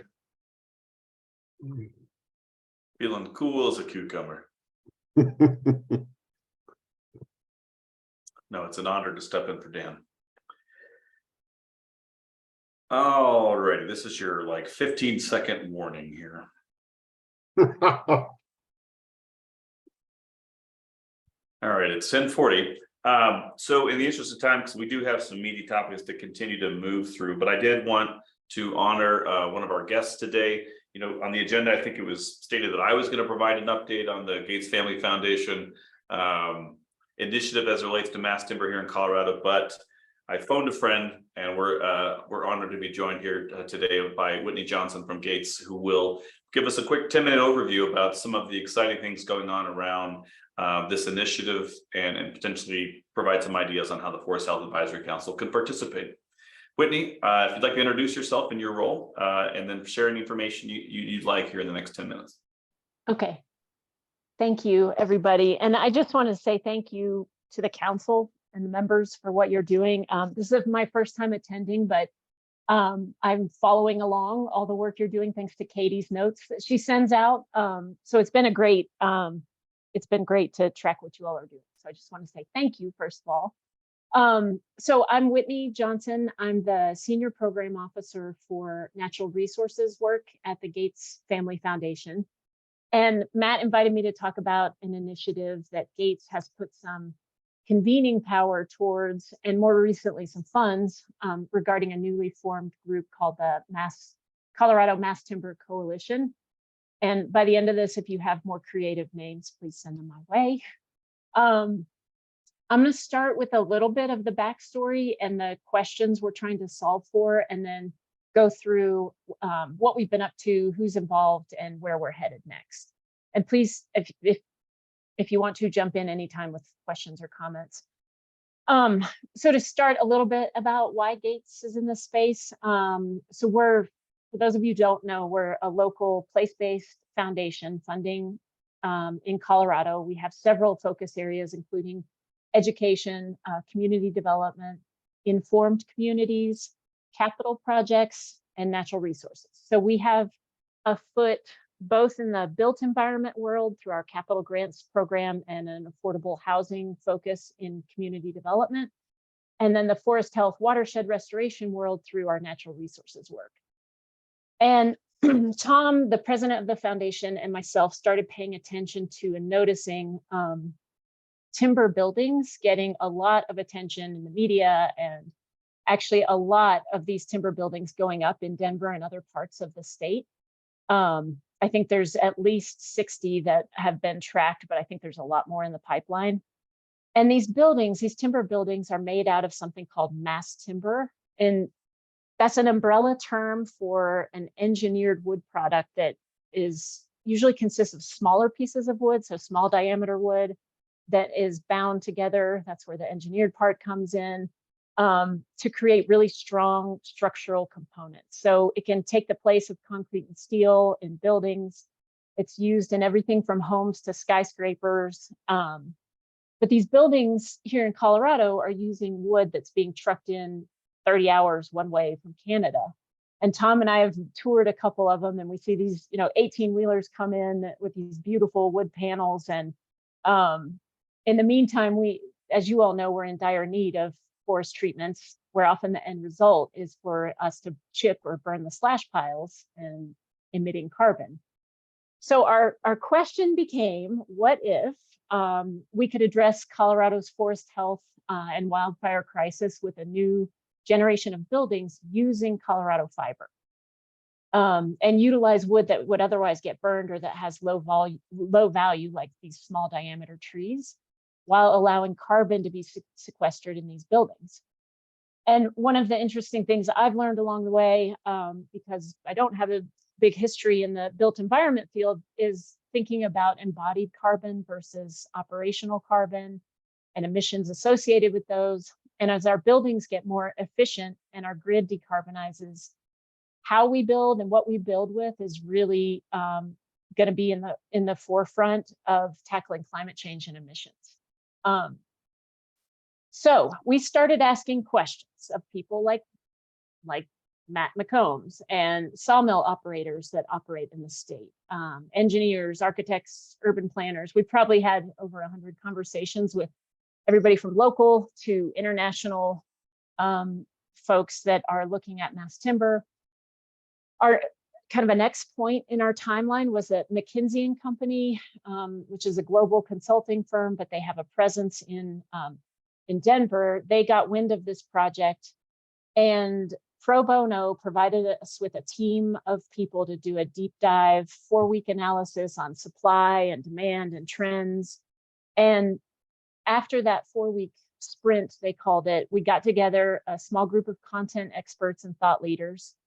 And based on what we'd learned to date, this group, including Matt and a whole host of people from foresters all the way to sawmill to architects and engineers, we decided to build this coalition with the goal of pursuing the potential to increase the use of mass timber as a tool, not the answer, but a tool to expand demand for Colorado wood products while accelerating forest and watershed restoration. So at this point, we have probably just over 3 dozen coalition members, and it's continuing to grow almost weekly. I'll just throw out some organizations a lot of you are probably familiar with, some maybe not as much, but just to give you a sense of the breadth of the people that are at the table. So we've been working with the U.S. Forest Service, the National Forest Foundation, Colorado State Forest Service, CSU, Rocky Mountain Institute, on the kind of urban design and development front, Urban Land Institute, East-West Partners, PCL Construction, KLNA Engineering, National Wild Turkey Federation and TNC have been involved. Nyman Enterprises and Timber Age Systems are 2 local operators.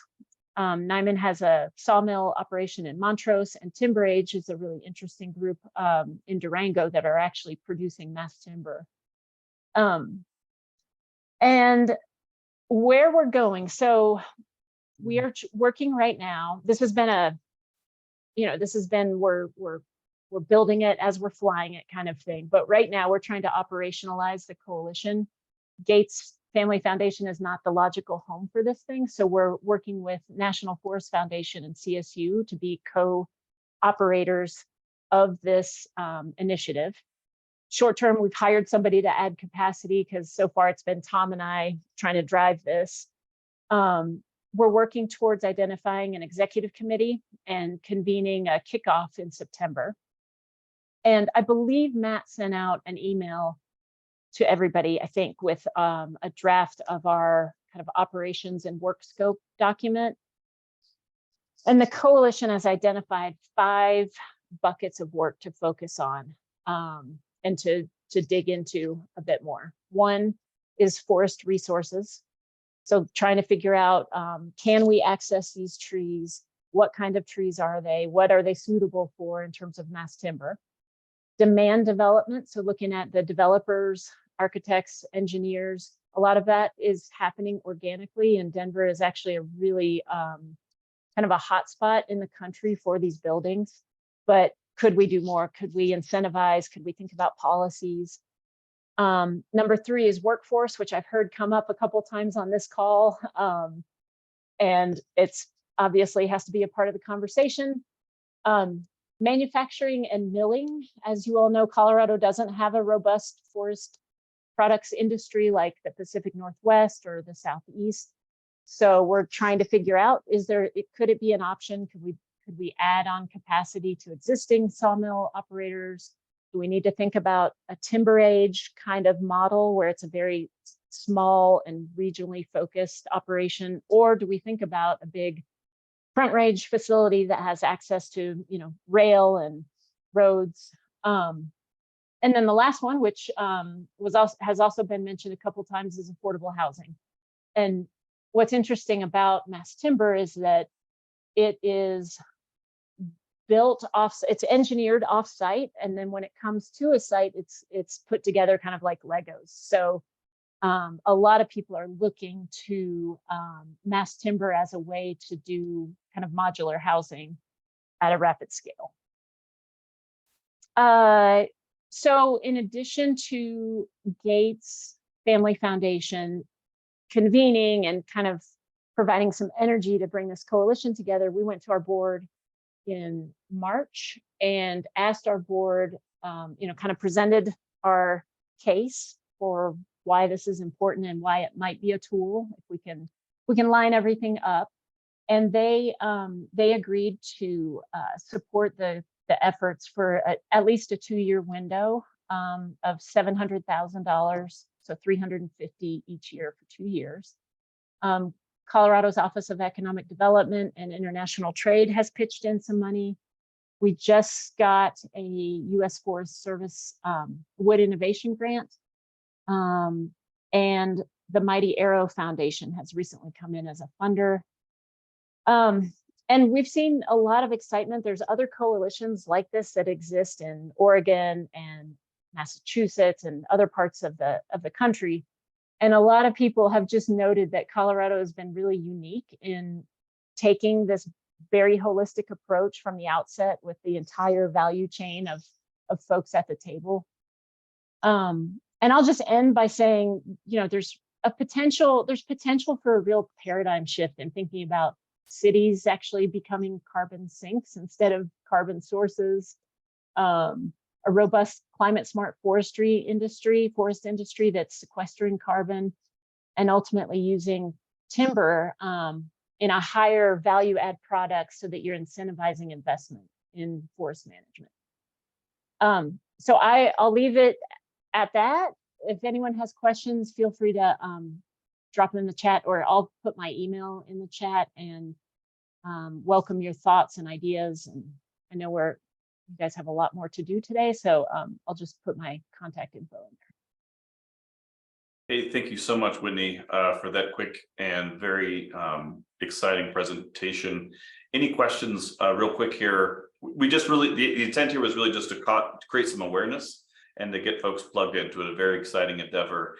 And huge thanks to the Gates Family Foundation for taking this on and spearheading this dialogue and putting together a really powerful group of folks to think this through. Any questions or thoughts just at the conclusion of the discussion here?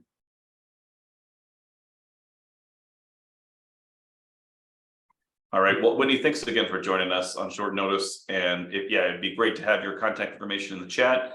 And really look forward to continuing to following this endeavor and continuing to engage the Forest Health Advisory Council in the exciting work that you guys are leading. So thank you. All right, so with our agenda adjustments, we'll go ahead and come back to our discussions. There's a couple of questions in the chat that I missed.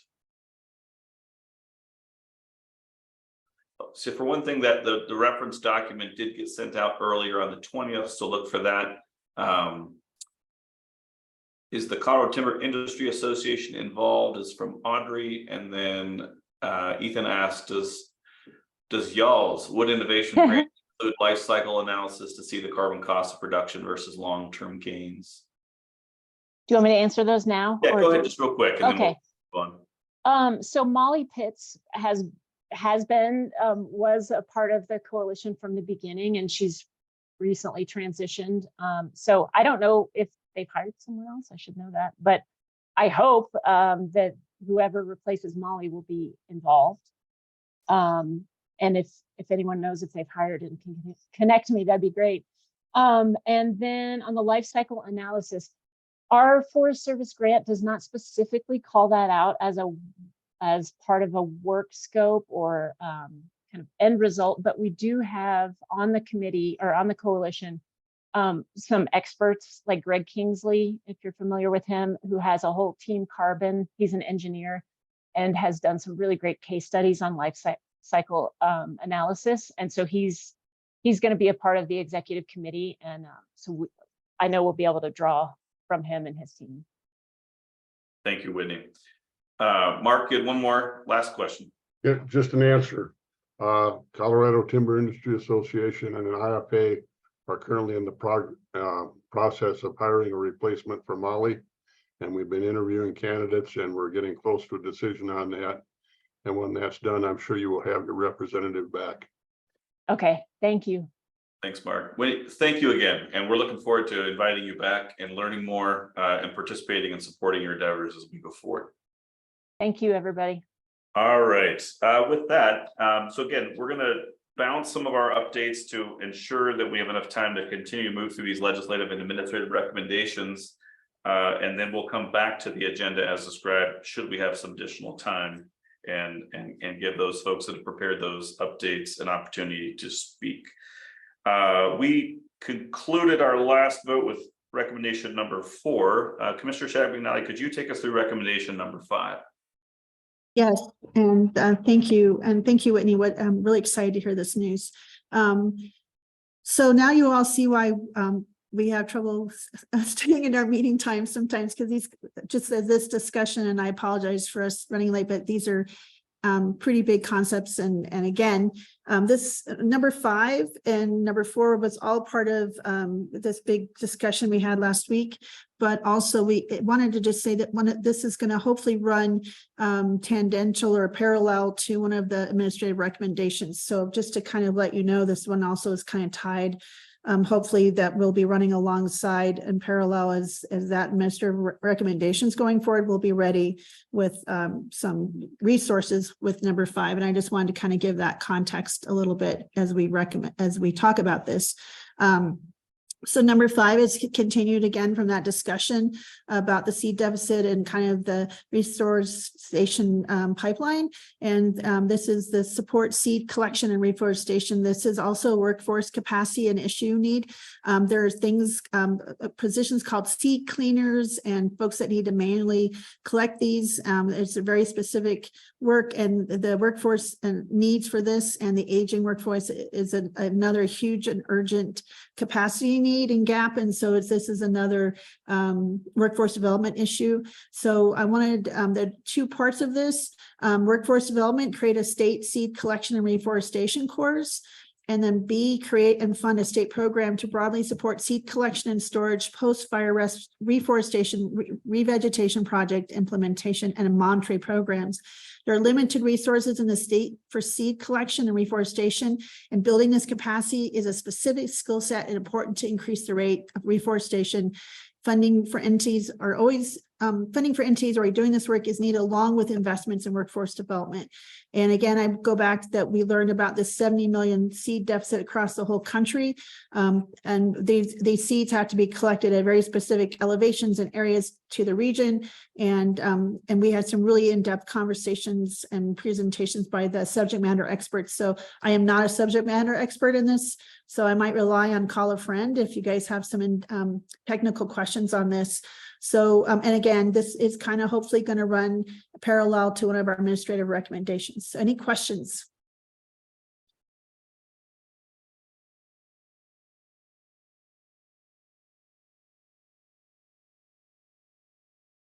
Paige Lewis. Can you hear me? Yes. Sorry, I was on double mute.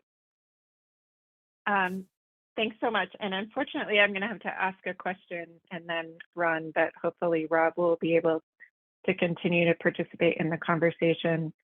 But I was able to listen in to this conversation with the legislative committee and really appreciate the continued attention to the importance of reforestation and the various aspects of that. I did want to note there was another aspect to this that was discussed but not forwarded by the committee, and that relates to doing more of a needs study. And I do want to ask that we consider bringing that back in, because I think there's been a lot of investment in the nursery and the reforestation and associated aspects, and it's really important that that work be guided by a clear understanding of what the needs really are in Colorado and what the best opportunities are for the state to invest and participate in that. So I would just ask that we consider bringing back in that need for a study, or, you know, however you want to, an analysis that can really guide any future investment in this work and make sure that we're focusing funding on the greatest needs and greatest roles for the state.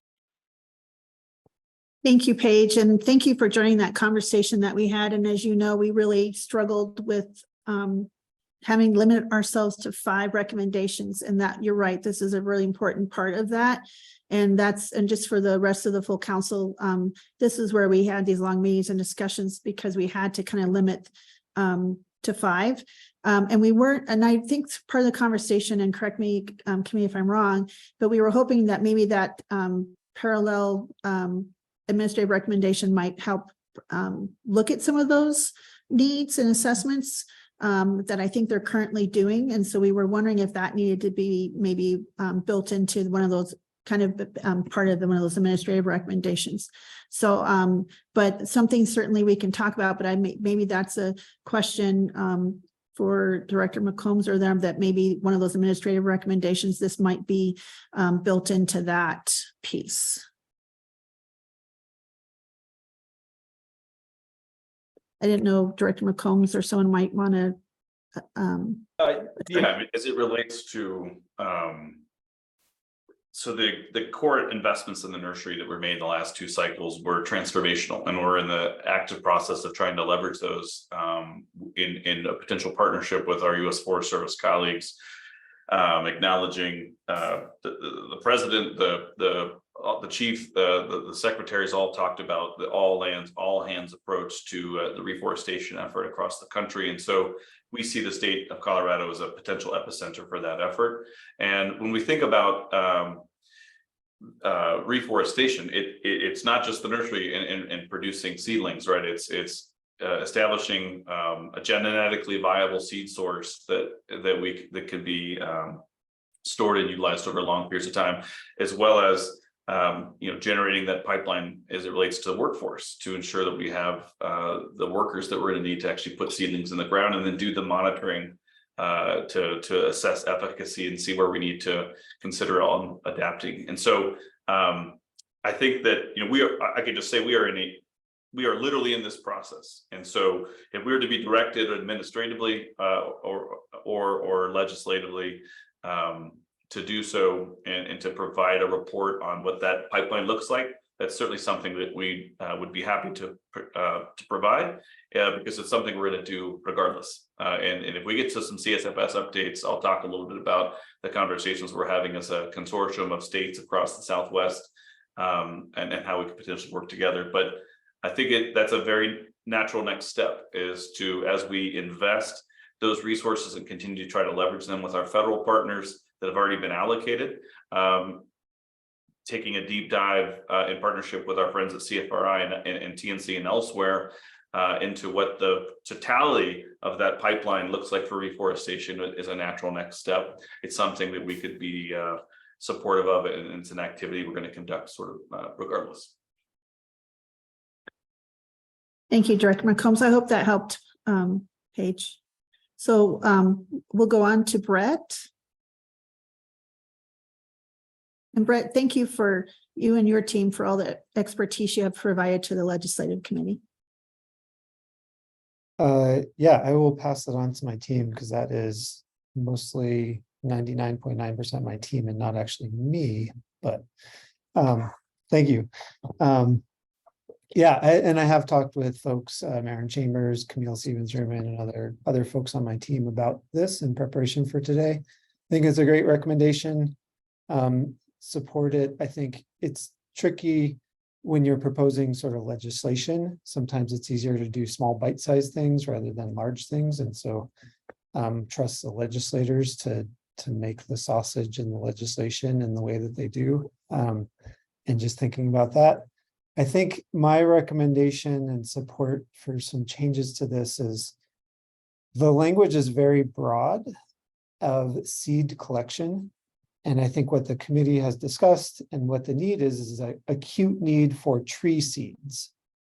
And I think there is lots of need for other kinds of seeds as well in post-fire restoration of grasses and forbs and shrubs and other kinds of plants. And a lot of those are used in immediate post-fire situations.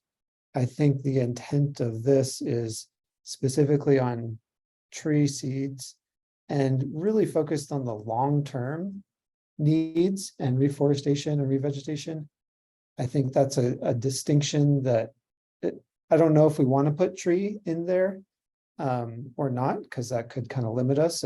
There's a need for other plants can actually facilitate tree regeneration, and you might not want to restrict it to only tree. But having the intent that it is trees and long-term reforestation and revegetation rather than the immediate emergency rehabilitation activities that have lots of other programs and resources already dedicated to them. So I can paste in the text. I don't know that we actually need to again change the language.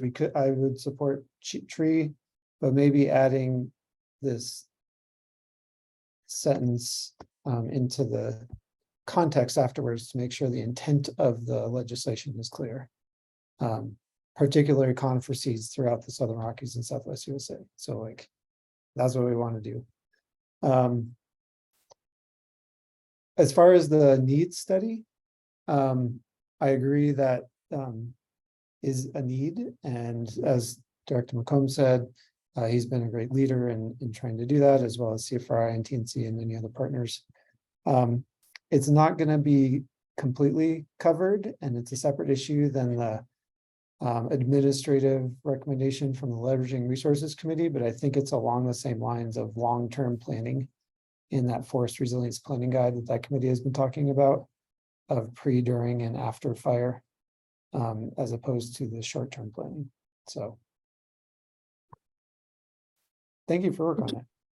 Yeah, thank you, Brett, and great points. And thank you again.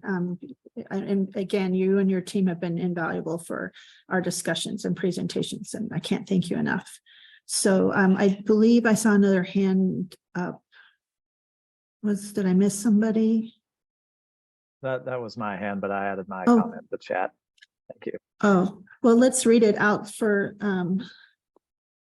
would you mind just reading it? So everyone, in case I think there might be some people on the phone or something would you mind reading it, Rob?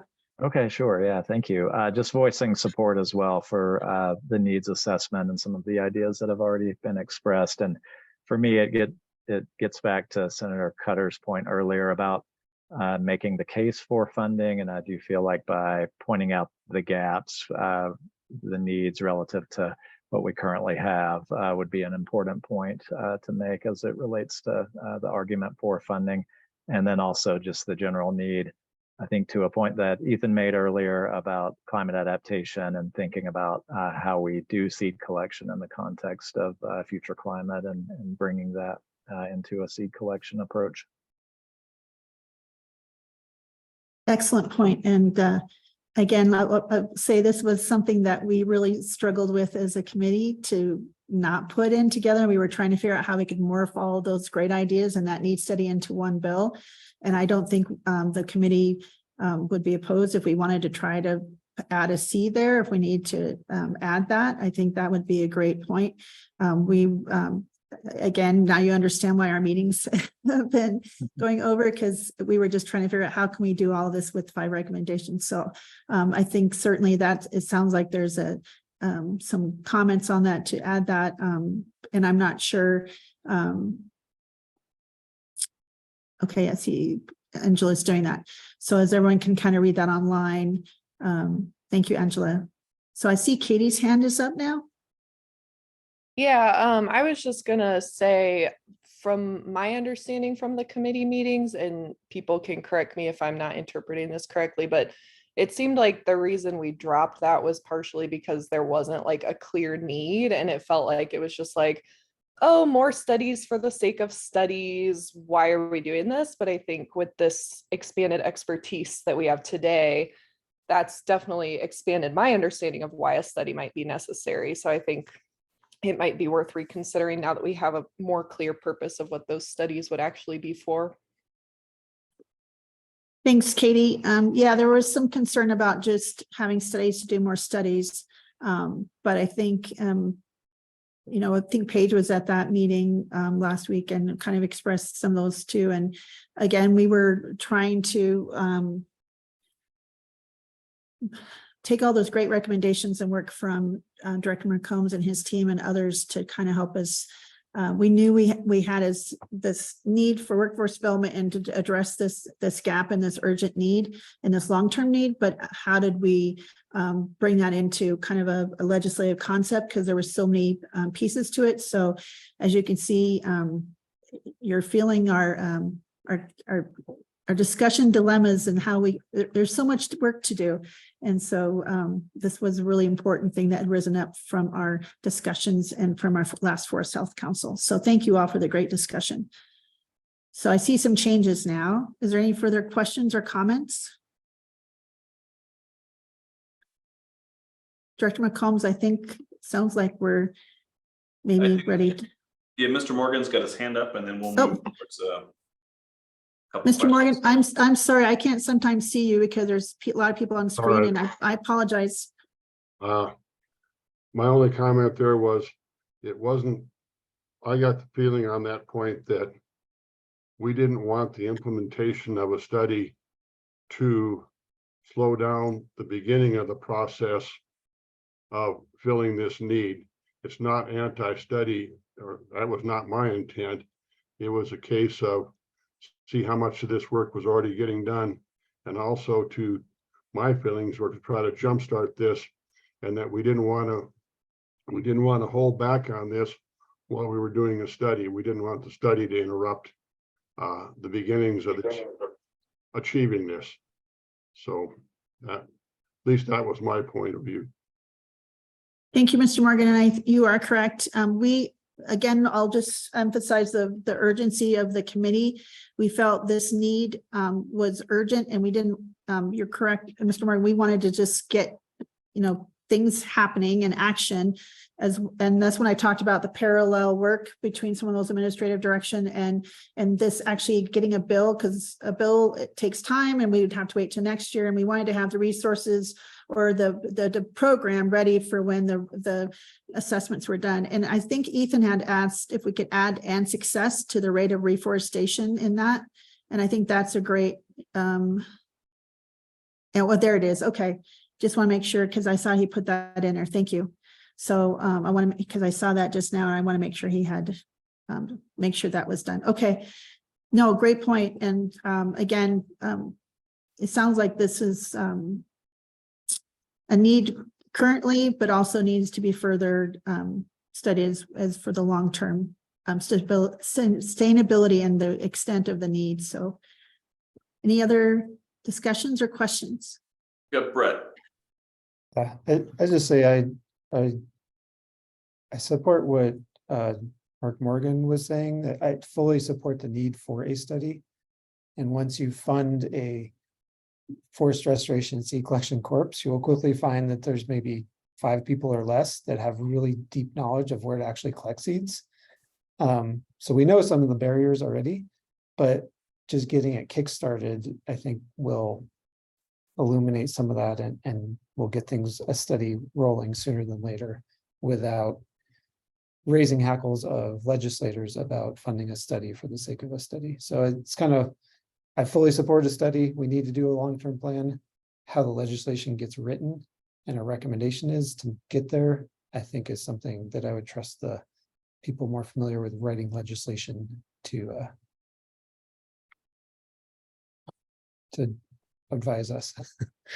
Brett, along those lines, before we come to greater consensus on this language, I suspect that this is a terrible name for a study. Does anyone have any better suggestions? Or are people okay with this? I think it would be a gap analysis for the reforestation pipeline in Colorado.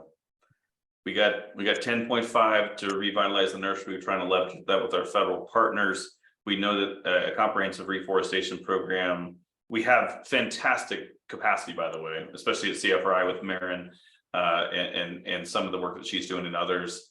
But I think it really is looking at where are those gaps so that we can be successful in our endeavors to be, again, an epicenter of reforestation and climate adaptation in the West. That's our objective. And so again, I'm trying to help provide some context on how this may be implemented should a law pass or some type of legislative direction be provided. Thank you, Director McCombs, and thank you, Brett, for providing that number of 5 is exactly why we feel this is an urgent need. So thank you for providing that number and context. And like I said, I'm not the subject matter expert here, but I certainly was very alarmed learning more and more about this. Director McCombs, I think we're there. Yeah, thank you, Commissioner. So any additional, well, I'm going to ask you a couple questions. Number one, do we have anyone opposed to the, actually, let's take a tiny step back and Dr. Bogue's ability to like in real time adjust this language while everybody's watching is a truly remarkable gift. Thank you, Angel. Now, beyond that, do we have anybody in the council here that has any concerns with the adjustments that have been made through the discussion as represented what you see on the screen?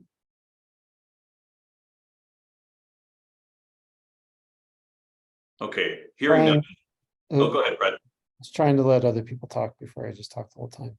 I would actually, I'm comfortable with the added language in the paragraph below. And I'm not sure that we want, if we have a seed collection corps, like I said, I don't know that we want to limit ourselves right now to have them just collect tree seeds. And just making sure that the intent is clear, that we're focused on long-term restoration and trees, but not tie our hands right now. So I might suggest in A and B actually remove the word tree and just keep added language below.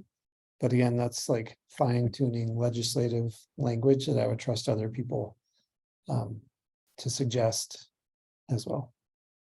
Thanks, Brett. Any concerns or comments with relation to what we just witnessed in our changes here?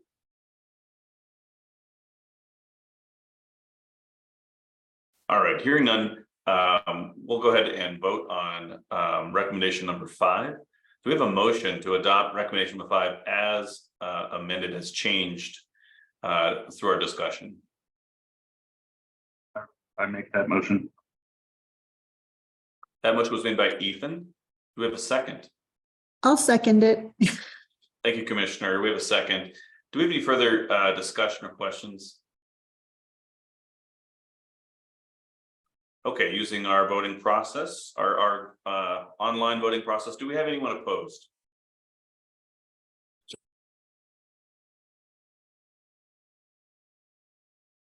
Hearing none, this recommendation is adopted unanimously, and we will move now to the administrative recommendations. Okay, thank you all. These are administrative recommendations. We did not do this last year, but we felt really compelled this year to, and this was recommended by Angela and Courtney and Director McCombs because of the, because we had some big concepts we were wrestling with that we felt we needed to have the subject matter experts and have some direction to kind of get some recommendations from these. So these are recommendations for pulling some subject matter experts and people together, but with answering a specific question. So we're not just having people have a discussion. We want to actually have some actionable things or some information out of that. So, and this all stems from attending the wildfire conference and also the last Forest Health Council conference. Some of these questions came up. And so the first administrative recommendation is the legislative committee asks the Colorado State Forest Service to convene a forum or meeting around adaptive silviculture, vapor pressure deficit changes and how this impacts the future health of our forests and what measures for mitigation actions we should consider. And so this is vapor pressure deficit is kind of a complex topic that I don't know if we want to dive into here, but it's something that we felt we needed to kind of talk about how as temperatures in the Colorado forest and Colorado continue to rise, we're likely to see atmospheric changes and how this is making changes to our forests and restoration for failures. We needed to kind of have some, as you talked about the studies and stuff, but understand what best methods or what we can or cannot do to kind of adapt and have more adaptive forest management to these changes. And I guess this was already kind of in the potentially happening, but we wanted to kind of direct this. And so this is why it's kind of specific to ask for some ample information and some recommendations. So that's the first one.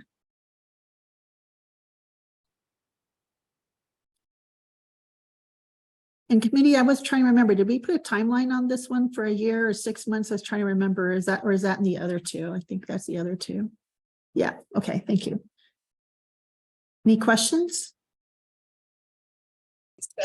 You know, Commissioner, I do have just one question and I put it in the chat. I apologize. I'm balancing with an IDD mill levy committee meeting right now, but I think part of this process is a little bit challenging because yes, these are all great legislative ideas, great administrative ideas, but once we get to the bottom, there's really no room for addition or subtraction. And if we're limited by quantity of recommendations, I think we may be challenged if there are other areas that are of priority to us.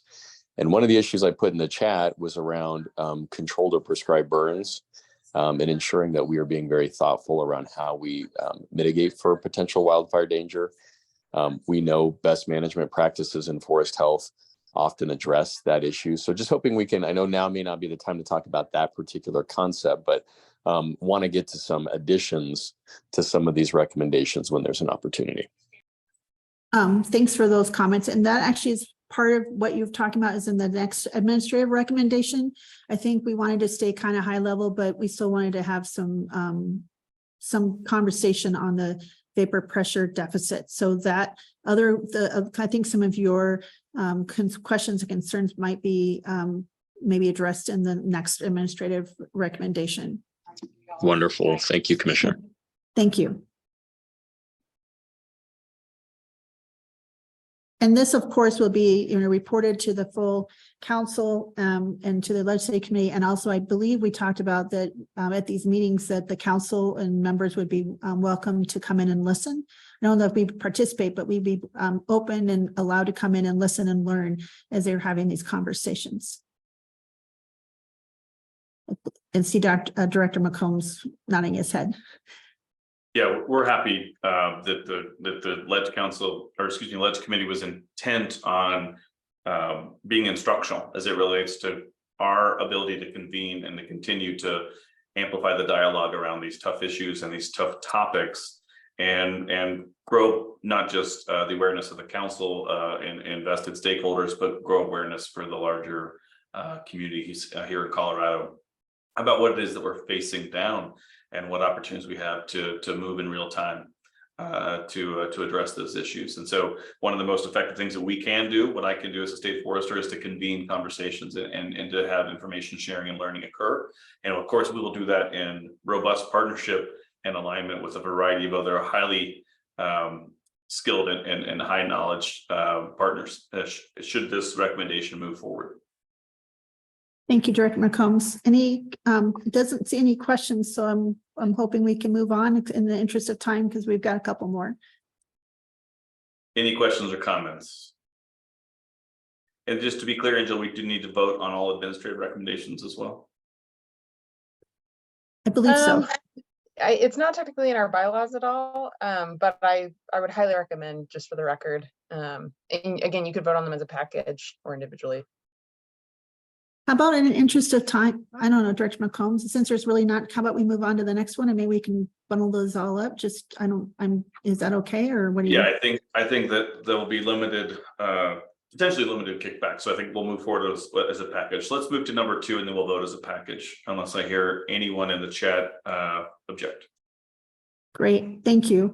And again, just want to remind everybody, I am not a subject matter expert here, so that's why we're asking for these administrative directions so that we can get some more information to understand what we need to look at as a council and also as legislative committee if we do need to have some administrative some direction for legislative committee. So the legislative committee number 2 recommends the Colorado State Forest Service and DFPC and other agencies and or stakeholders convene an informational sessions to increase awareness and facilitate participation in prescribed fire policy development in Colorado.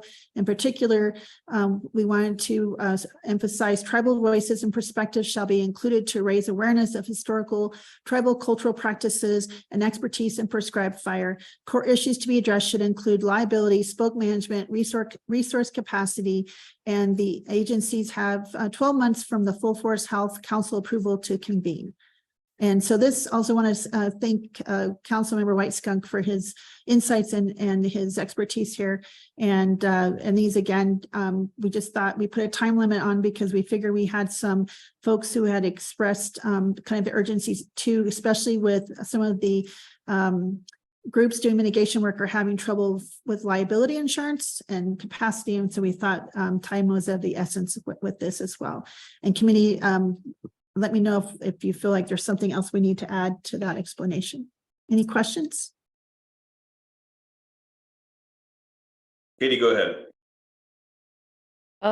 So I just wanted to add that we had talked about how the DFPC and the Colorado State Forest Service have been talking through the Colorado Fire Commission's Prescribed Fire Subcommittee.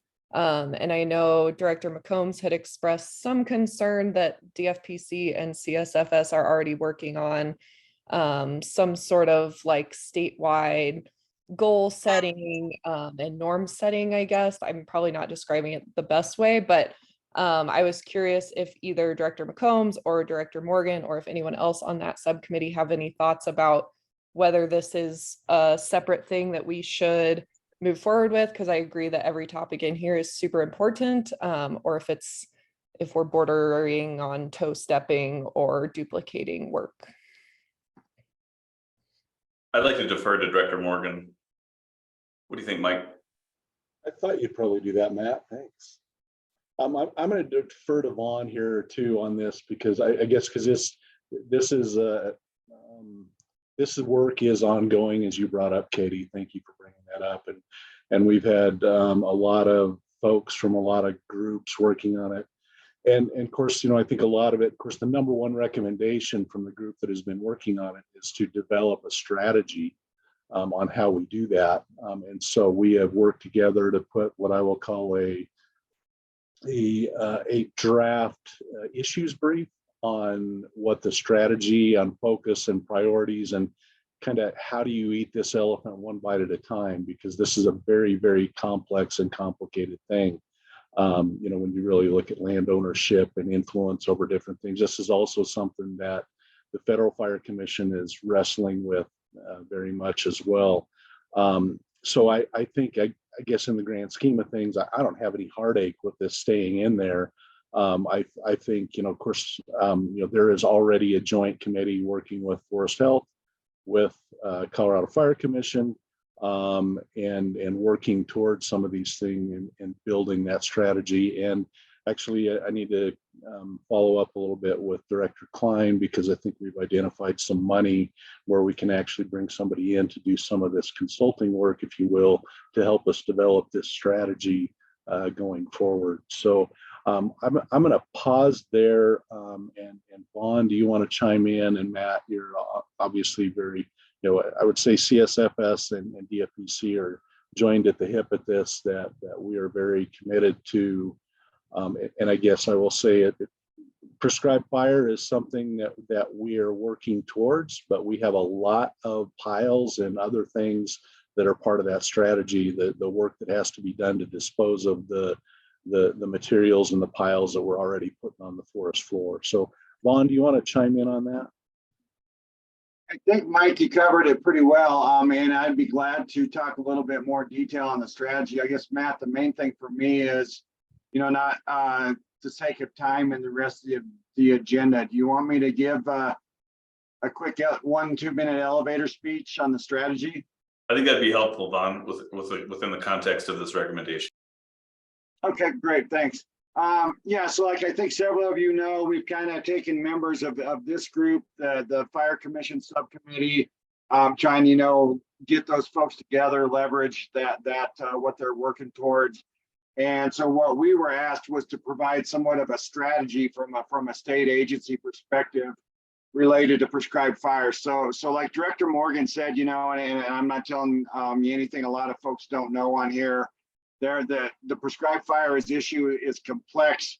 There's a lot of variables. I know myself and others have been on various work groups, frankly, for more time than I would like to admit, working on these issues. And kind of our thought was, if we, our strategy waits to be perfect and identify all of the issues, that fall under prescribed fire, we would never get that perfect plan done. So like Mike and Matt said, we kind of wanted to look at something that was a little bit more tiered and staggered, and based on some of our pending most current priorities that we have coming up. So, again, I think big picture, long-term objectives, landscape scale, resilient communities, all of that, we are all in on that, and it's a matter of how we get there. So our thought was starting with, like Director Morgan said, we think we have some planning money so we can get a consultant to add a little bandwidth and horsepower to hopefully expedite this process, this planning process.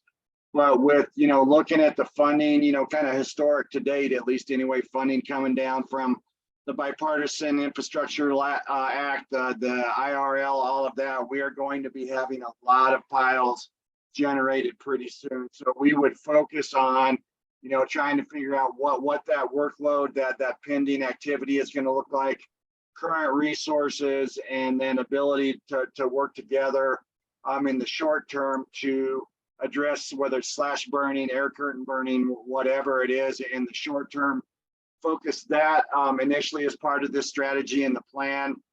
In the interim, mechanical treatments will be ongoing, hopefully at a scale and a pace that really starts to, protect our communities and open up our opportunities in the future to do more broadcast burning. But we've got to get those fuels altered and treated so we could do that. In the short term, don't just say we're going to stop doing broadcast burning on non-federal lands, but while we're doing that slash piece, really focus our available resources and leverage those where we can fill in gaps with the federal agency projects or really tie pieces of projects or land ownership together. So promote that broadcast burning piece. So that, in my mind, would kind of be the short-term piece of that strategy and plan. And then we would take some version of that existing work group and then start looking at, liability, smoke, workforce, insurance, all of those kind of things, kind of like Director Morgan said, in one bite of the elephant piece at a time, and get that initial piece of the strategy and then work on those bigger picture issues and bite them off as we go. So let me double check my notes here. I think I'll stop there, and hopefully that's a good summary, and we'll just see if there's any questions, Matt. So Thanks. Director McCombs, if I might just say, and I just, I don't want to make sure, because it was brought up that maybe we were stepping onto, our committee was we were very sensitive to that. We were not at all trying to step on any toes.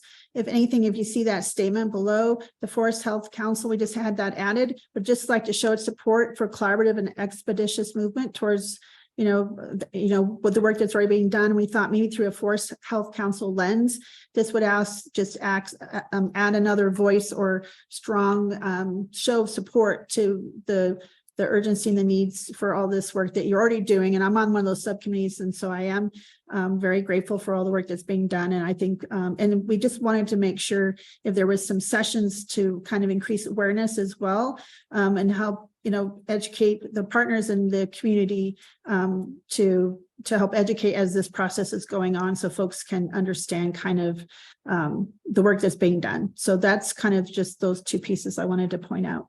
Hey, thanks, Commissioner. Maybe I'll make a recommendation that we could change language to say that integrate as part of the strategic statewide strategic planning process around prescribed fire, that DFPC and CSFS convene informational sessions. How does that sit with? I was just sort of thinking, how do we integrate potentially the work that we are going to this will be a stakeholder-driven public engagement process regardless, but this might put a stamp or an indicator from this body to instruct the agencies to ensure that the informational sessions would be part of that process. Any objection to that concept, either from the agency leads or from anyone on the council? I have a comment. Maybe I like that, Matt, but maybe a friendly amendment to it. I would like to add pile disposal in there, because I think that right now the buzzwords, for lack of better terms, immediately go to prescribed fire, and mechanical work and creation of piles around values at risk is a critical step in doing that. And yet we're not disposing. I mean, the perception is that we're doing all of, and I'm not saying we're not doing good work, I don't want to imply that, but the perception is that we've done all of these things that have eliminated or reduced risk significantly, when, as we've talked between CSFS and DFPC, we've kind of changed the fuel profile. So I would like us to be very intentional about, the disposal of these piles, and maybe, pile burning is one way, there's other ways to do that, but I think disposal of these piles is a critical piece in getting to prescribed fire. But we tend to hear folks, because of words matter, right? That we hear a lot of people immediately go, well, it's just about getting more prescribed fire. Well, there's a lot of work to be done before we can do that. And we're all in to do that and get there. But we have to start with, again, as I mentioned, we got to eat that elephant one bite at a time. So I'd like to include that. I support that as well. Thanks, Mike. I think that's a great, I'm sorry. I think that's a great recommendation, because that was something that we had another big conversation was about this pile disposal, and we really struggled about how to tackle that. So I appreciate all that input, and yeah, I think those are great. That's a great discussion. I'm sorry, Angela, go ahead. I just wanted to clarify, Mike, are you suggesting the language here to be to increase awareness and facilitate participation in prescribed fire and pile disposal policy, disposal as opposed to burning?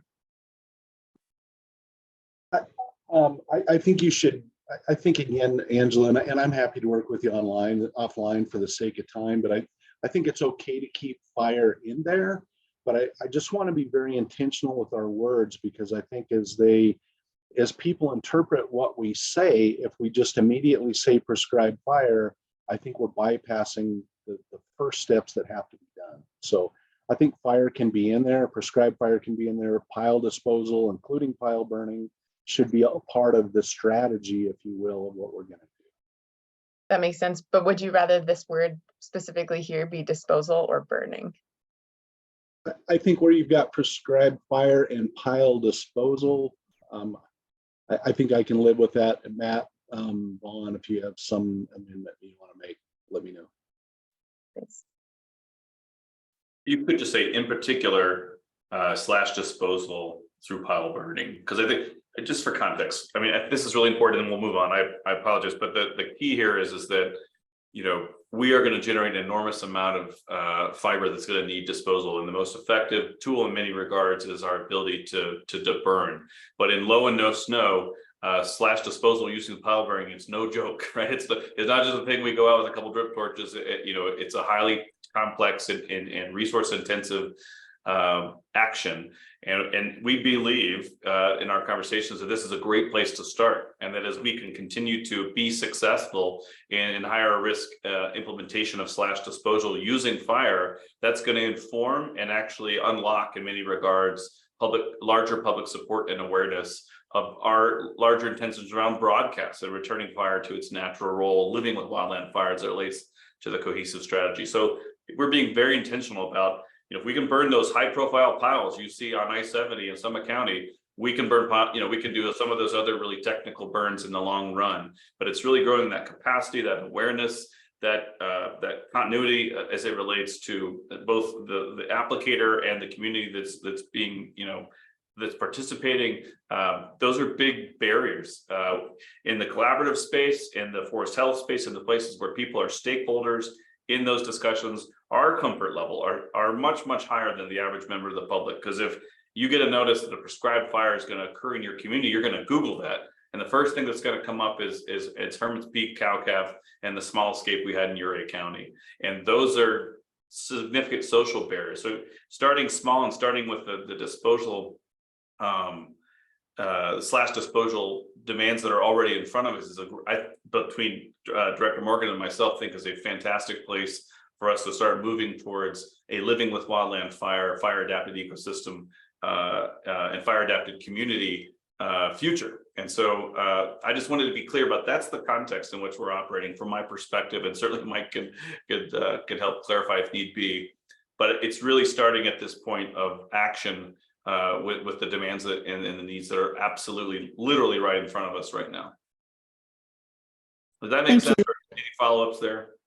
Yeah, no, I think that's excellent discussion, and exactly what the legislative committee was hoping to have, this kind of discussion. And again, we certainly were not even trying to imply or try to see what we were stepping on toes. We just wanted to add our support and for this collaborative and work that's already happening. And I guess I want to also just point out again, the tribal voices perspectives.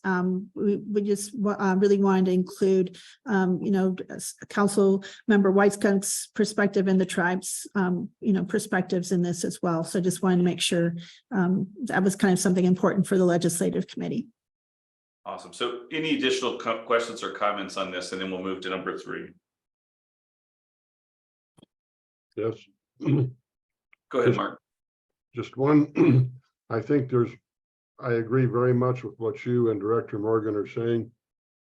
I think there's one piece in front of that, and that is many times I think we create piles where we didn't need piles, and I think you need to look at fuels manipulation in lieu of creating the piles in the first place. And I think a lot of times, a lot of this biomass removal problem might be unnecessary, and I think you could help yourself a lot.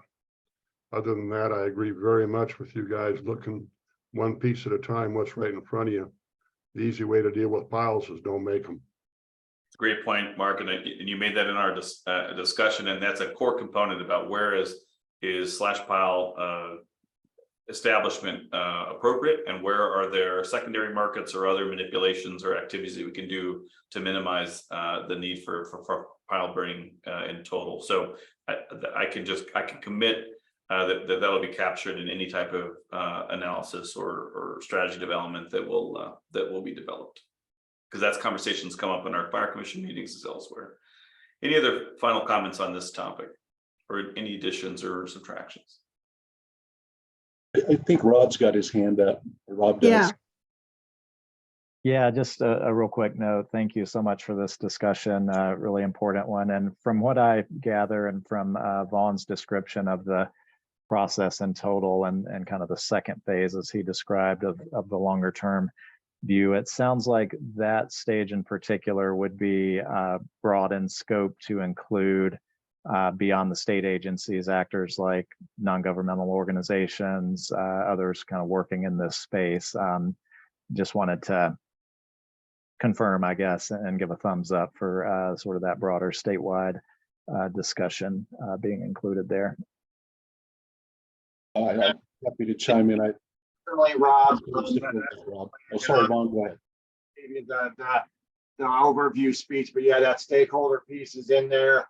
And again, you know, and also we're very cognizant of this is, you know, started as our state agency strategy, but it certainly doesn't dictate to others what they can or cannot do. But we will, through that continuation of the subcommittee and the planning process, yeah, we'll be reaching out and including everybody on that. Great, thank you. All right, I'm going to drive us a little bit here. Yep. Let's move to number 3. Thank you, Director McCombs. And this one, I'm hoping will be pretty straightforward, but the Legislative Committee recommends DNR and Colorado State Forest Service to work with United States Forest Service to negotiate the ability for NGOs and state agencies to reforest on U.S. Forest Service lands under a shared stewardship or good neighbor authority type agreements. Also, state agencies lobby federal partners to expedite the NEPA for post-fire restoration projects, and so basically nonprofits in the state doing reforestation work are often unable to work on federal lands, which limits the scale and landscape impact of reforestation efforts. And we thought this was really important to see what we can do to move the needle there. So I hope that's pretty straightforward. And Director McCombs, that's the end of the Legislative Committee's recommendations to the full council. Thank you. Thank you. Any comments or questions on number 3?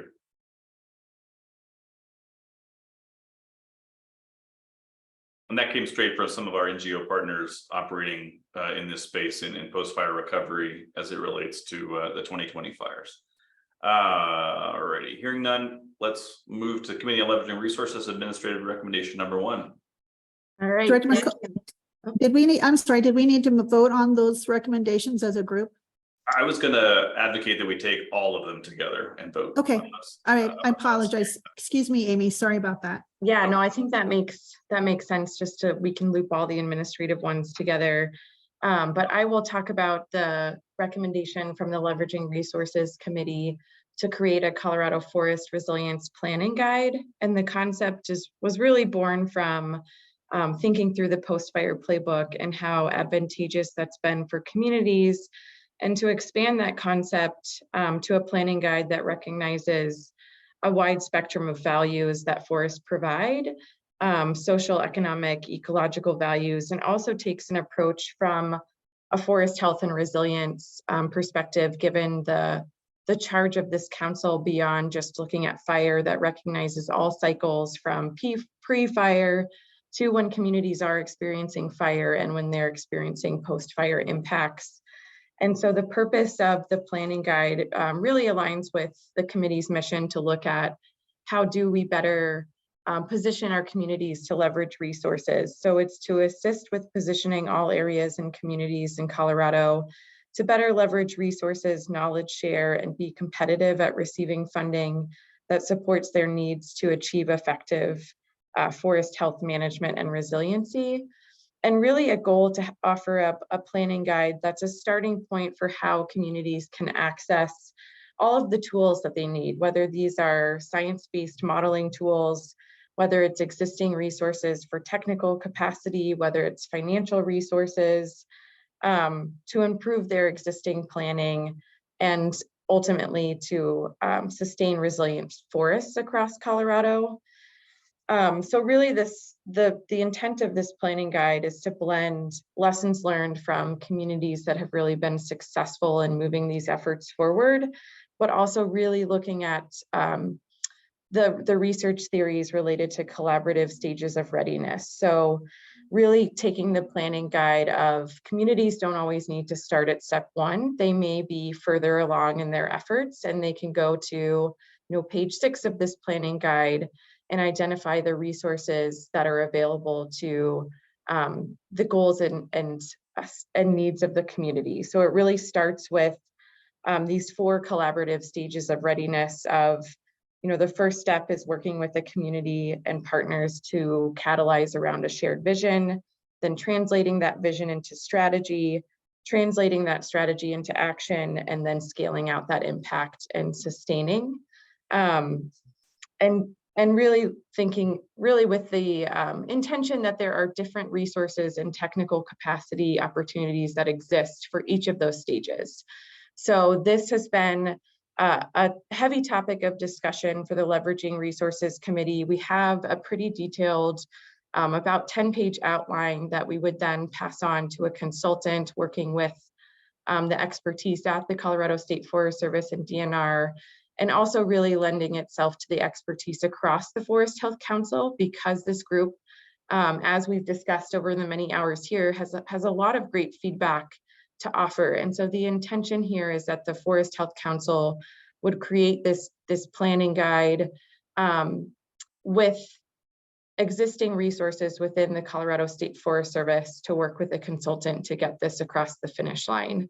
So it has been an administrative recommendation. We didn't want, for an effort like this, comparative to some of the other financial asks within the legislative recommendation section, to keep this within an administrative route, use existing resources and existing expertise to the extent we can.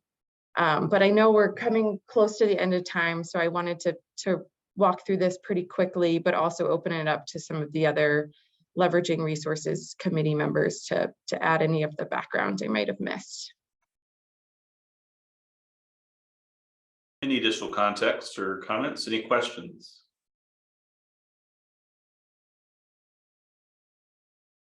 And apologies, I'm just making some language edits here. For everyone's reference, we included a very abbreviated version of the original recommendation in this document just for your benefit, but this is the full language that I'm just modifying now. And for context, we feel relatively comfortable that we can find some HFEC funds to fund this work.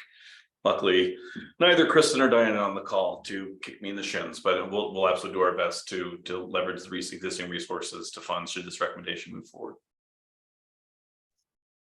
I'll just say CFRI is excited to partner with State Forest Service, and I think there's other partners that will help as well. So. And I heard Brett just commit Tony to funding as well. Excellent. All right. Any future or additional comments, questions, concerns before we vote on these as a package?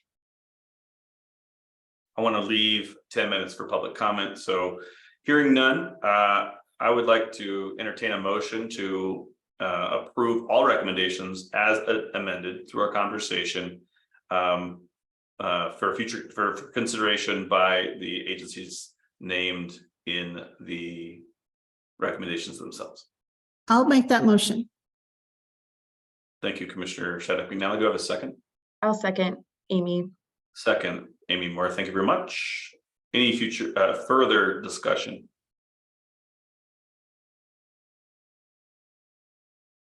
Hearing none. Anyone opposed?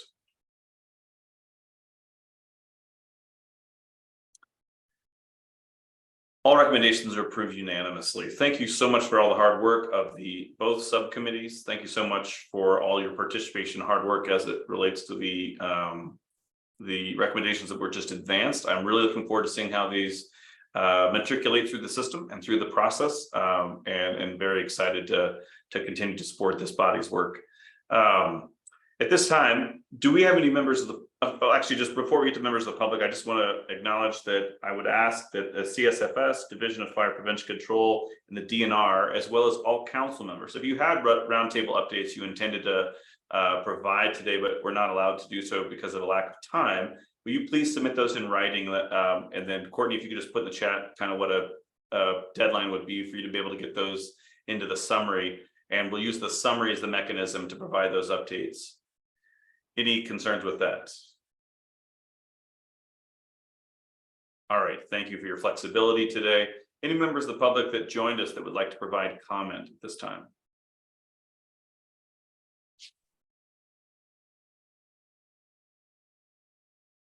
Acknowledging there are no members of the public, are there any specific roundtable updates that members would like to offer in our closing 8 minutes?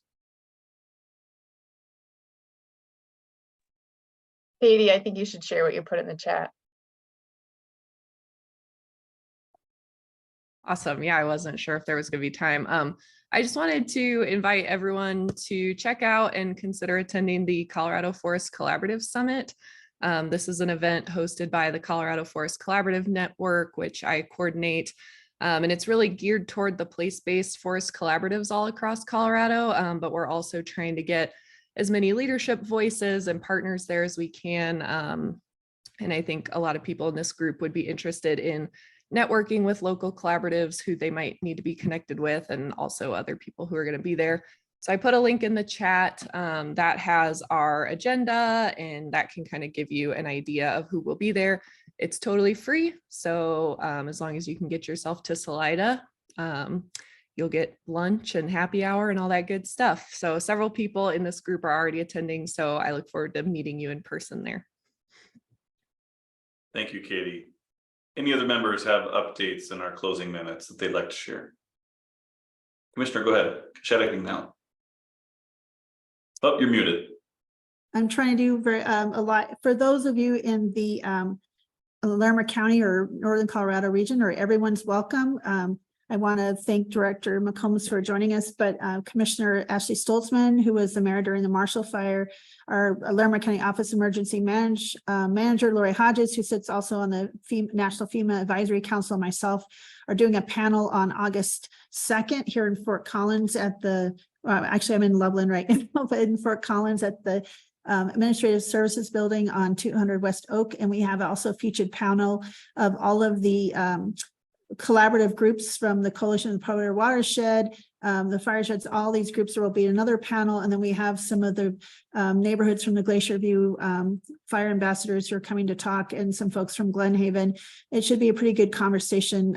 We're still looking at doing maybe a live link, so if I get that out, I'll try to send it, but all are welcome.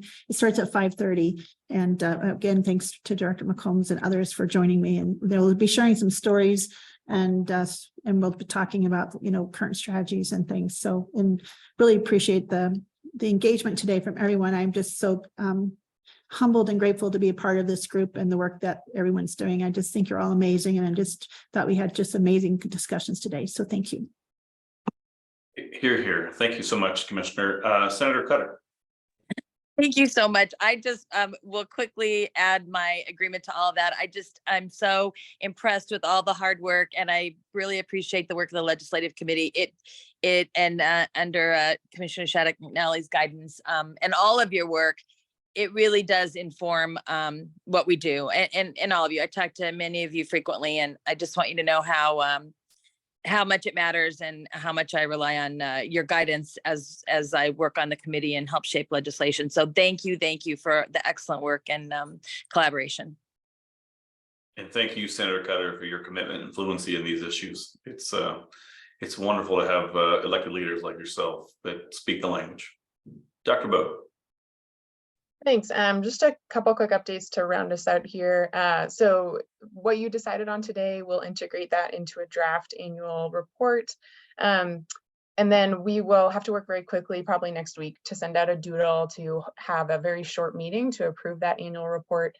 The next Wildfire Matters Review Committee meeting is not until August 29th. I just found that out yesterday. So in that time, we'll make some decisions about who exactly is presenting at that meeting. But importantly, we'll have a meeting before then just to approve the final report with all of these recommendations and resolve the outstanding questions around some changes to the bylaws. So keep an eye out for that. Also, we are wrapping up planning for our October meeting, also likely in Chaffee County. We're just confirming those details. So it will be hybrid, so everybody does have that option to attend virtually or in person. We're also working to set up a field trip. So Courtney, anything else to add on that? October 25th is the tentative date. I'm gonna put a little flag on. Thanks. Yeah, we'll send out a hold. Thank you, Courtney and Angela. Any additional updates, comments, bad jokes, anything? I got more dad jokes than you want, Director McCombs, but I'm not going to share them now. I was going to just share because it's relevant to the committee. We've been making fantastic progress on a statewide forest management activity tracker to track all forest management activity across the state with the State Forest Service. So we're on track to start soliciting and collecting data this fall, and hopefully have it out early mid next year. Don't want to maybe put a date on it yet, but it's coming soon. And that's been a great process with us in State Forest Service. So a couple of you, Frank Falzone and maybe John Ring, I might still connect with as major agencies collecting data across the state, but that's been an initiative of the council that is moving forward. So just an update. Thanks, Brett. Yeah, that'll be included in our updates as well in the summary. So look for those. Thank you for your partnership. Anyone else in our closing 2 minutes? Burning desire to share.